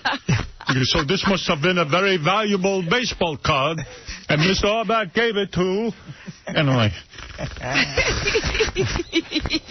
you don't know people collect baseball cards? My father was so crazy. We're having dinner, right? Yeah. My father's telling a story. He goes to me, it's unbelievable. He says to me, he goes, now you remember Grandpa Saul's wife, Rose. I go, you mean my grandmother? Grandma Rose? He still hasn't accepted her. And then he goes on with the story. Yes, this Rose, I go, Rose, it was my grandma. What do you mean, do I remember? Yes, your grandmother. Your grandmother Rose? Because you remember Saul's wife, Rose. Do you? Well, what am I, a retard? Grandma. It's my grandma. Well, who is Saul to him? He goes, your grandfather Saul's wife, Rose. It wasn't his mother. No. This was my mother's father, and the woman he married after her mother died. But she's the only woman I ever called Grandma. Right. Of course, the woman he married, Rose. The woman you made me call Grandma Rose for my entire life? Would I remember her? Yeah, I think so. I remember her. Rings a bell? Wow. My dad's a trip, man. You remember your grandmother, don't you? You retard. I think he thinks I'm retarded, my dad. Maybe he thinks you're like on the Windy the retard level. Yeah, he must think I'm nuts. Brian, you're on the air. Go ahead. Hey, Howard. Hey now. Hey now. Happy Dude Year, man. Okay, what can I do for you? Hey, congratulations, man. Thank you. I bet your kids are going to be really, really happy, man. I bet you their stepmom is going to be a lot cooler than Elliot, their stepdad. What? Then who? Huh? What are you talking about? Then Elliot? Yeah, man. Isn't that the dude that married your ex-old lady? Dude, I don't know where you're going with this, but what can I do for you? Is there anything intelligent you want to say? Yeah, man. Congratulations. You're getting married. No, he's not. No, I'm not. There's not a ring on Betho's finger? No, I just said that in the email. Why don't you be original? Original? Yeah, like the guy just did that in the email. You're going to do the same thing? What am I wasting my time with him? Yeah, he's not going to come up with anything intelligent. Right. I'm pretty sure of that now. Get out of here. It's a safe bet. A federal appeals court has tossed out the ruling that awarded $88.5 million to Anna Nicole Smith. Yeah. Good. Aren't you glad? Smith had claimed she was entitled to a gift from her 90-year-old ex-husband's fortune after he passed away. The money will now stay in the possession of his son, E. Pierce Marshall. Smith's attorneys say that they might appeal this decision. But right now, Anna Nicole gets none of the 90-year-old guy's money. I'm really glad. Because she's such a jerk. Well, that's true, but... You know, who wants her running around with $93 million, really?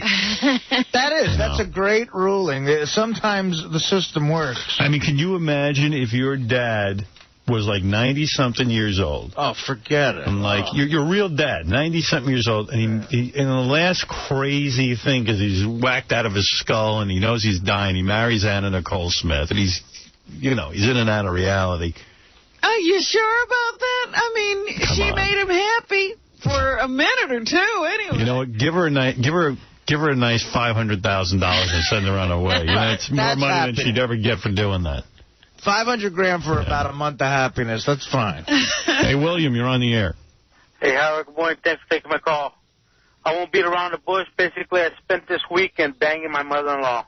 Whoa. Nice. Your mother-in-law. The whole weekend. The whole weekend. How's that happen? Wife went out of town for a business weekend. Basically, my mother-in-law, her apartment was being redone. We offered her a place to stay, and basically I worked Saturdays, but this Saturday I took like a half day off, came home, found her lying out by the pool. How old topless. How old a woman? Huh? How old a 38. woman? 38. 38. How old's your wife? 23. 33, 10. She was about 15, 16 when she had her. Wow. Man. Is that really true? Yes, sir. Thanks to you. And she was topless when you came home? Yeah, I pulled a fast time at Ridgemont. I was in the bathroom, and I heard some noise outside, and I seen her down by the pool, and she happened to turn over. She was topless, and I pulled a Judge Reinhold real quick. You pleasured yourself. Yes, sir. And then I made some noise like I was coming through the back door, and she quickly turned over on her backside. And I'm all, oh, man, sorry if I disturbed you, And she goes, oh, I don't mind. So basically I went and get inside to get my trunks, took a dip, and came out and said, I noticed you didn't lotion up your back. No, wait a second. Is this mother hot? This mother is smoking, dude. Hotter than your wife? You know what? No, just a little. My wife's just slightly a little hotter. So what does she look like, your mother-in-law? Dark hair, about 5'6", C-cups. And basically, she's got a... nice face? Like a Jamie Gertz face. Jamie Gertz face. I like Jamie Gertz. Jamie Gertz. A young Jamie Gertz. Yeah, like when she was in Less Than Zero or something like that. Less Than Zero, Jamie Gertz. Less Than Zero, Jamie Gertz. Jamie Gertz probably 38 now. I was going to say, Jamie Gertz isn't bad today. She's all right. So she's laying there, and you go, hey, let me put some lotion on you. Yeah, I told her basically she looks like she's getting a little something. She goes, well, why don't you put some lotion on my back? Oy vey. Yeah? And I'm working it real good, and for some reason she just turned right over and she goes, don't forget the front. Oh. There's an indication. And I got a full view of them beauties. Why didn't that ever happen to me? Am I grotesque? I'm a monster. You know, I'm watching Entertainment Tonight or something. I don't know. And you know this guy, Stephen Cujo? The gay dude, like the monstrously gay man? Is that Kojo, the one they call Kojo? Kojo, yeah. He's on there and he goes, you know, I wasn't always this good looking. I used to look like Howard Stern, but now I look like Steven Tyler. And I'm like... He looks like Cujo to me. I'm like, hey, dude, you know what? Am I the example of a monstrous-looking man? And Steven Tyler's not? Yeah, well, Tyler's all right looking. Is he? Sure. But my point being, I mean, I'm the one they pick out. Yeah, why you? I mean, they I must be a monster. Another name? How come no girls... How come Beth's mother never asked me to lotion her back? Right. Is she hot? Sure. Have you ever been in the situation where she's topless by the pool? No, her dad asked me to lotion his back. He's hot. Wait, so go ahead. So you start lotioning the back. She flips over and says, hey, don't forget the front. And then did you start rubbing her front with the lotion? Yeah, definitely. Did you ever go, oh, my God, you're my mother-in-law, I can't do this? Or... No, I didn't even think of that right there. My you know... Right. My head, well, the wrong head got, you know, whatever. All the blood had drained. All the blood, wrong head. So wait a second. So you, sorry, Artie. I was going to say, what nationality are you, sir? Mexican. Yeah, okay. Mexican? Yeah. Is your wife Mexican? Yeah, she's Latina. Oh. Latina. So Mom is Latina, too? Hey, these chicks know how to work it. These Latinas, I'm telling you. I don't want to be racial. That explains a little bit of this. So, white people aren't doing this? White people would never do this. Never. So wait a second. So you start lotioning her chest. See? And then she go, oh, my daughter's so lucky. Does she ever reference the daughter? No, not really. No, we never brought up the daughter. I never brought up my wife. Are you kidding? See, that would have blown it. White people would at least bring up the wife. Did you do her outside, or at least you have the decency to bring her indoors? We started outside, then I brought her indoors. She did everything to you? She did everything. Huh? Yeah, you know what? I'm going to say yeah in that department. Wow. Wow. Well, I believe your story, but how many Mexican guys own a pool, Rob? I mean, I've got construction. I do pretty good with construction. Where do you live? I live in L.A. Okay. Now, let me ask something. You said all weekend, so how long did, you got her that day and then... I got her basically Saturday, Sunday, yesterday, and my wife's coming back tomorrow. Oh. Well, let me ask you this, though. Like, at any time, did she go, oh, my God, like this is so good, I hope my daughter doesn't come home, or something like that? No, she knows she was gone till today. Yeah. Now, what's going to happen when your wife comes back? Are you still going to continue to do her? Who, my wife? No, the mom. We discussed it, and we're going to keep it on the down low, man. You're going to continue? If another opportunity arises, well, I'm going to hit that. You mean you're not going to tell your wife everything and confess? No, I might give her a couple little details. Just like your mom. Right. Yeah, that's a good... Yes, sir. So you're going to continue the affair with your mom with your mother-in-law when it's convenient. You're going to, and like, did your mother-in-law say to you something like, we got to strategize now and like put this in its proper place? I mean, she didn't say anything about that? No, not really. Basically, since I've been with my wife, we've always had a flirtatious type of relationship. Mm-hmm. And this is it. It just came out this weekend, man. Everything, the floodgates open. Yeah, how long you been married? Only 2 years. Do you think you could ever work it so the daughter and the mom are in bed with you? Jesus, that'd take maybe a couple of hours or a couple of days working. Yeah, that'd take a miracle. Yeah. Is there a dad involved? No, he's gone. He's out of the picture. Yeah, that's good. So there's no dad. Your mother-in-law was 15 when she had your wife.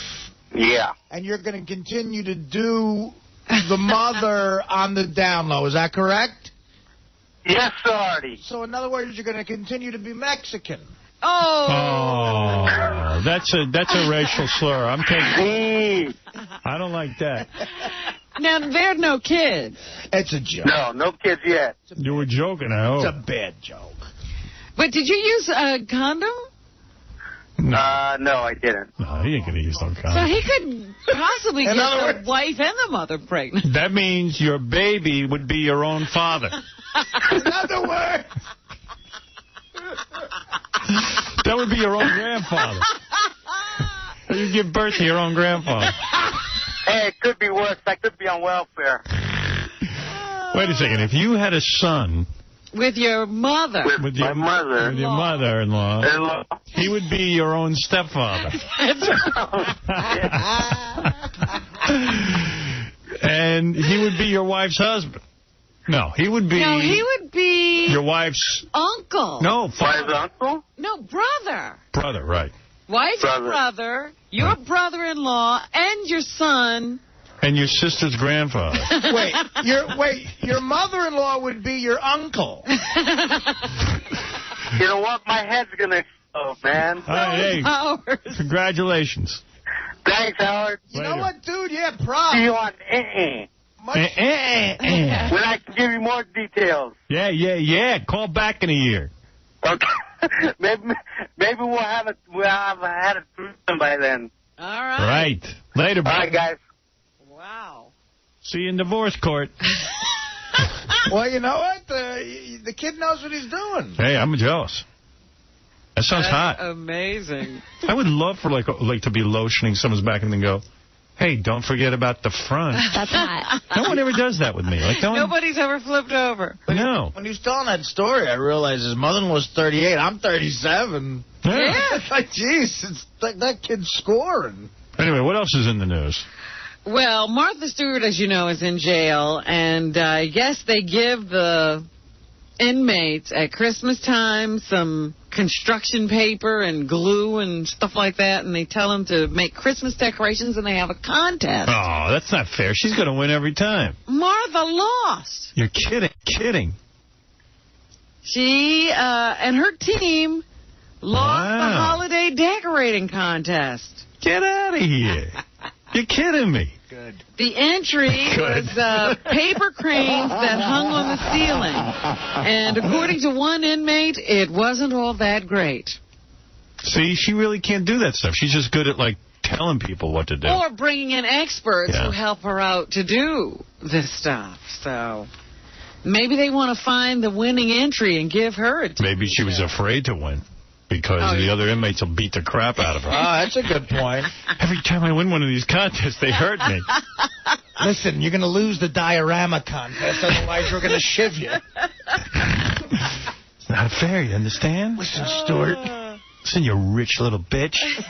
I was shocked.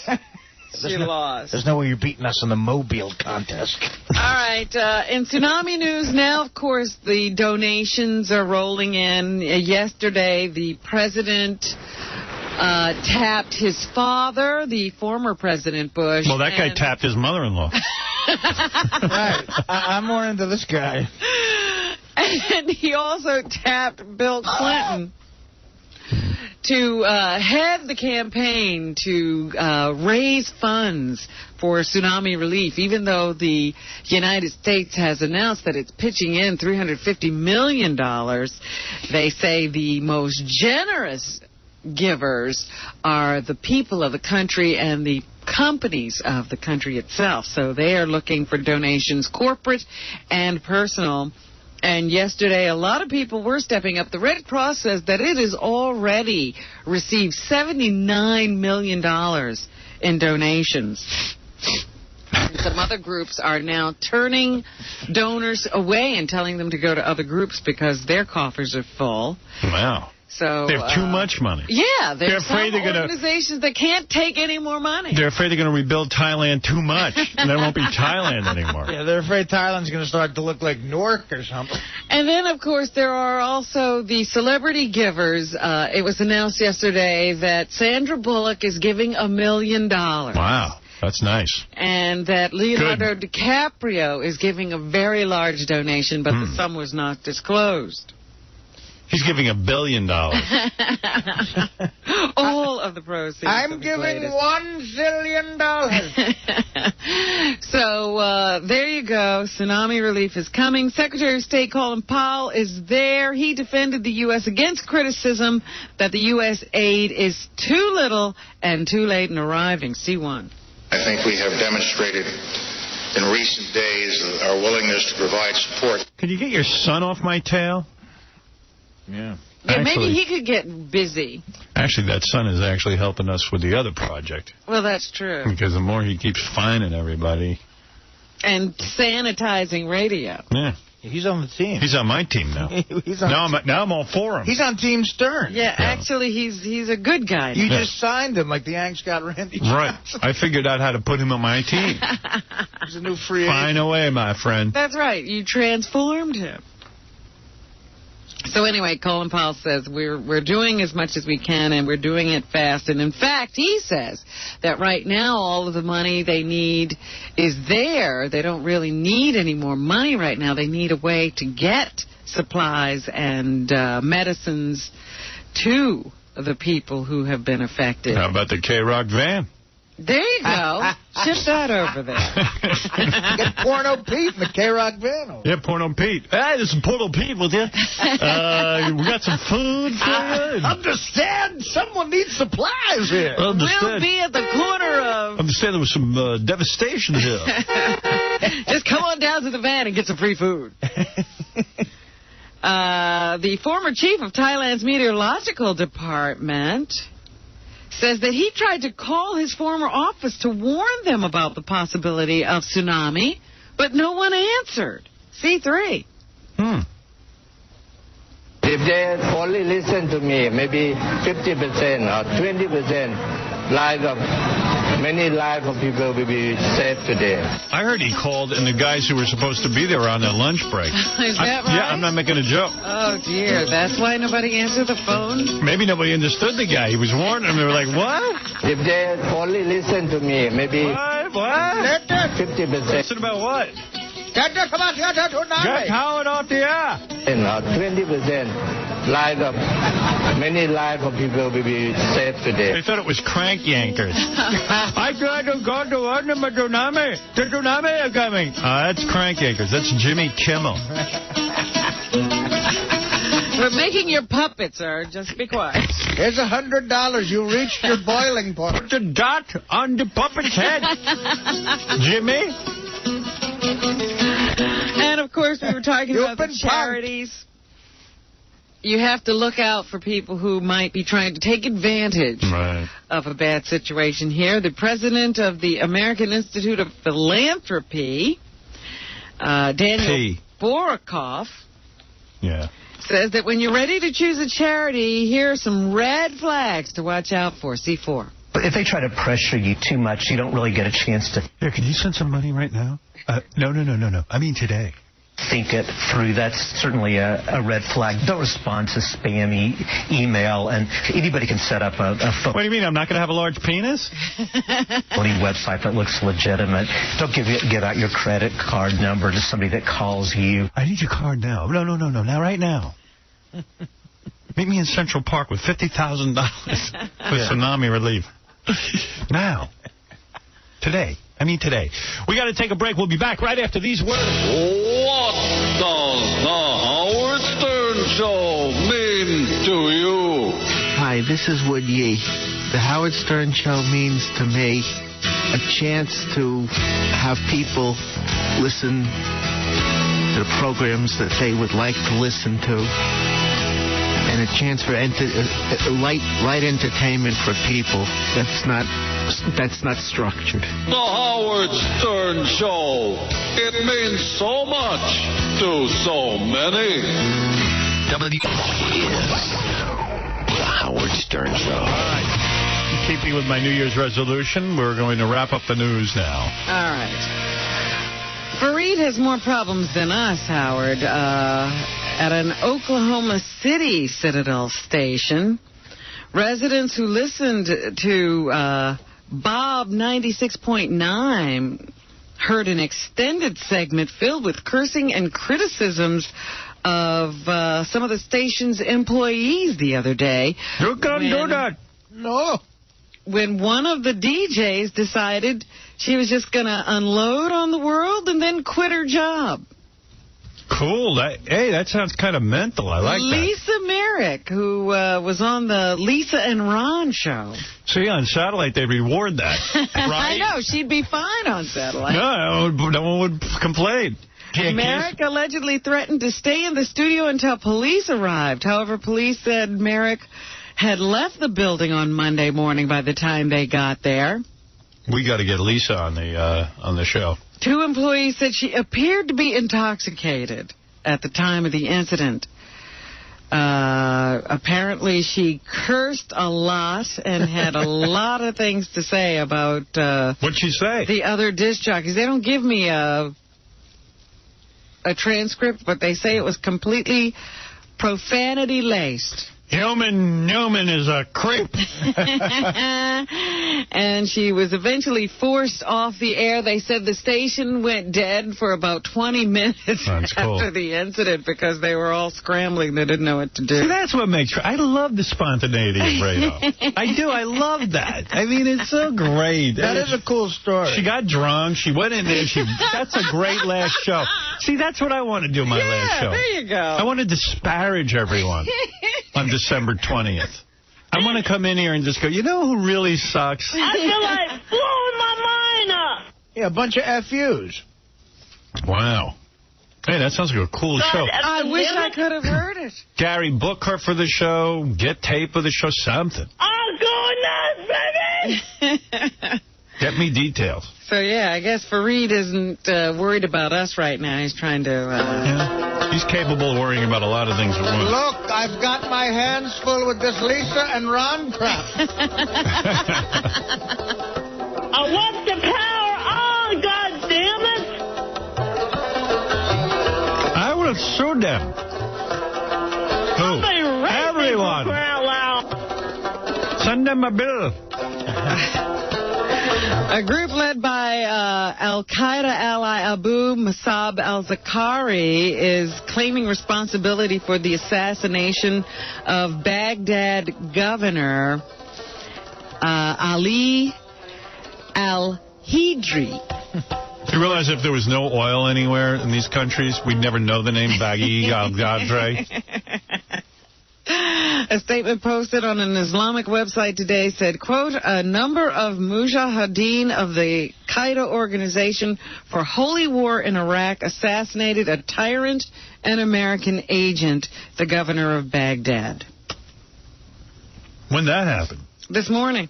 Oh, my God. That guy they just had here in Washington? Roadside ambush. No, that's probably the president or the interim president. This is the governor of Baghdad. Yeah, man. I don't think that... You see, that's what I told you. They're never going to get that situation under control. I hate to be a pessimist. Well, they're now saying they may think about delaying the elections because the insurgency has really just ratcheted up to the point that it might not be safe for anybody to vote, and they may want to delay until they can get the Shiite population to participate in the election. They need General Stern. I swear to God, if President Bush said to me right now, General Stern, I'm going to make you General Howard Stern, can you solve this problem? I would take the job, and I guarantee you within 6 months I'd have the whole goddamn problem solved. Problem solved? I don't want any questions asked. I want the press out of that country right now. That's the first thing you do. First thing, the press has to leave, because I'm going to commit so many atrocities. You think Saddam Hussein was... They will think Saddam Hussein was a picnic when I'm done in there. But they'll be in line. Oh, my... First of all, I'm going to take him out of jail, clean him, give him a shave, and make him my commander. You're going to make Saddam Hussein look like Alan Alda. Yeah. And then the torture begins. Then I take all our U.S. dollars, strip clubs, bars, all the things that make life worth living. Load that country up with porno. You will see guys so happy and content, they will never raise arms again. All right. Infidel, nothing. I'll build baseball stadiums. I'll make it fun. They'll be so busy they won't have time. Yeah, leisure activities. To be upset. Nope. Courtney Hoffman of Temperance, Michigan, leaves for Lisbon, Portugal today. Why is she going there? Because she's sick of Fred? No. For experimental stem cell surgery.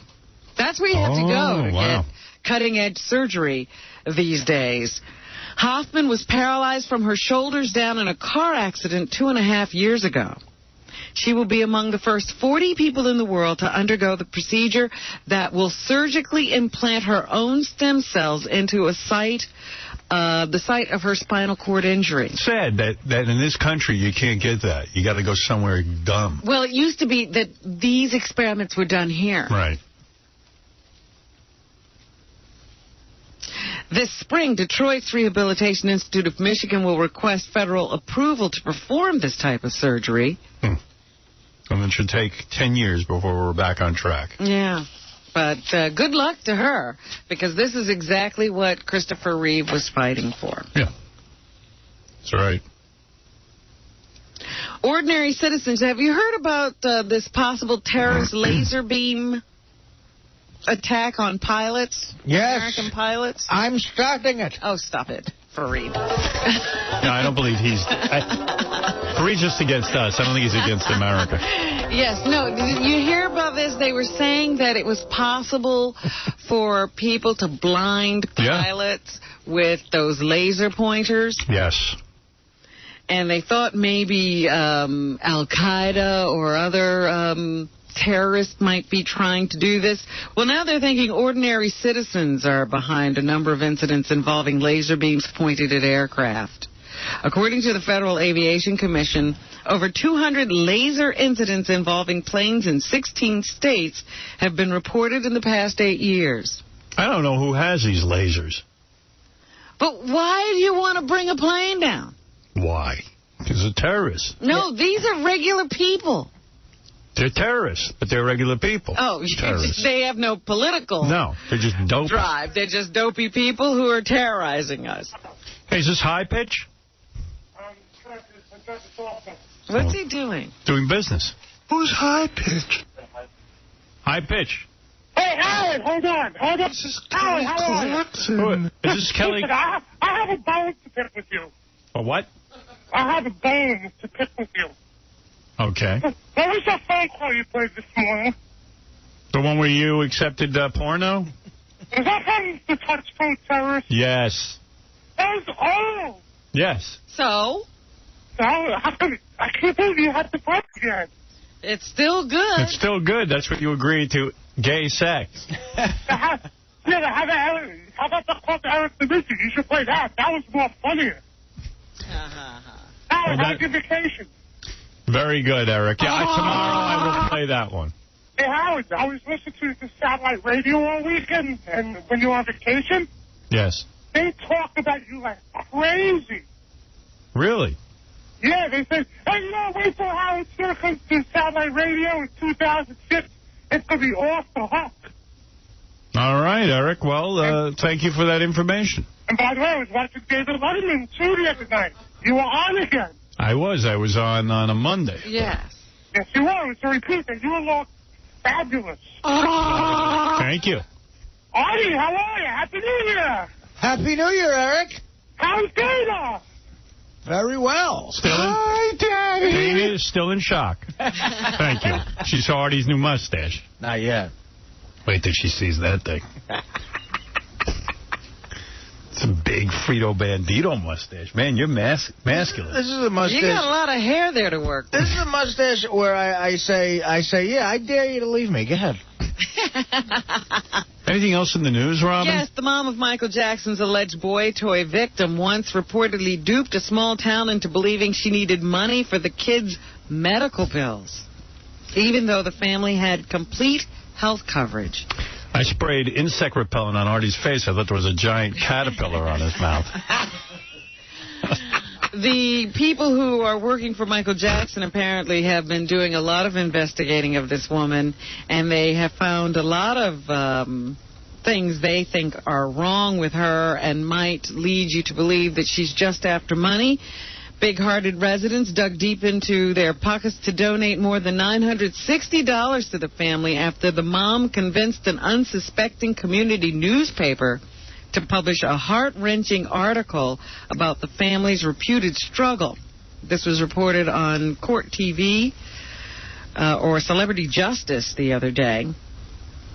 She has accused Jackson of kidnapping her family and molesting her son. So they're still on their way to court, but the Jackson people have found that she has been up to shenanigans before, according to them.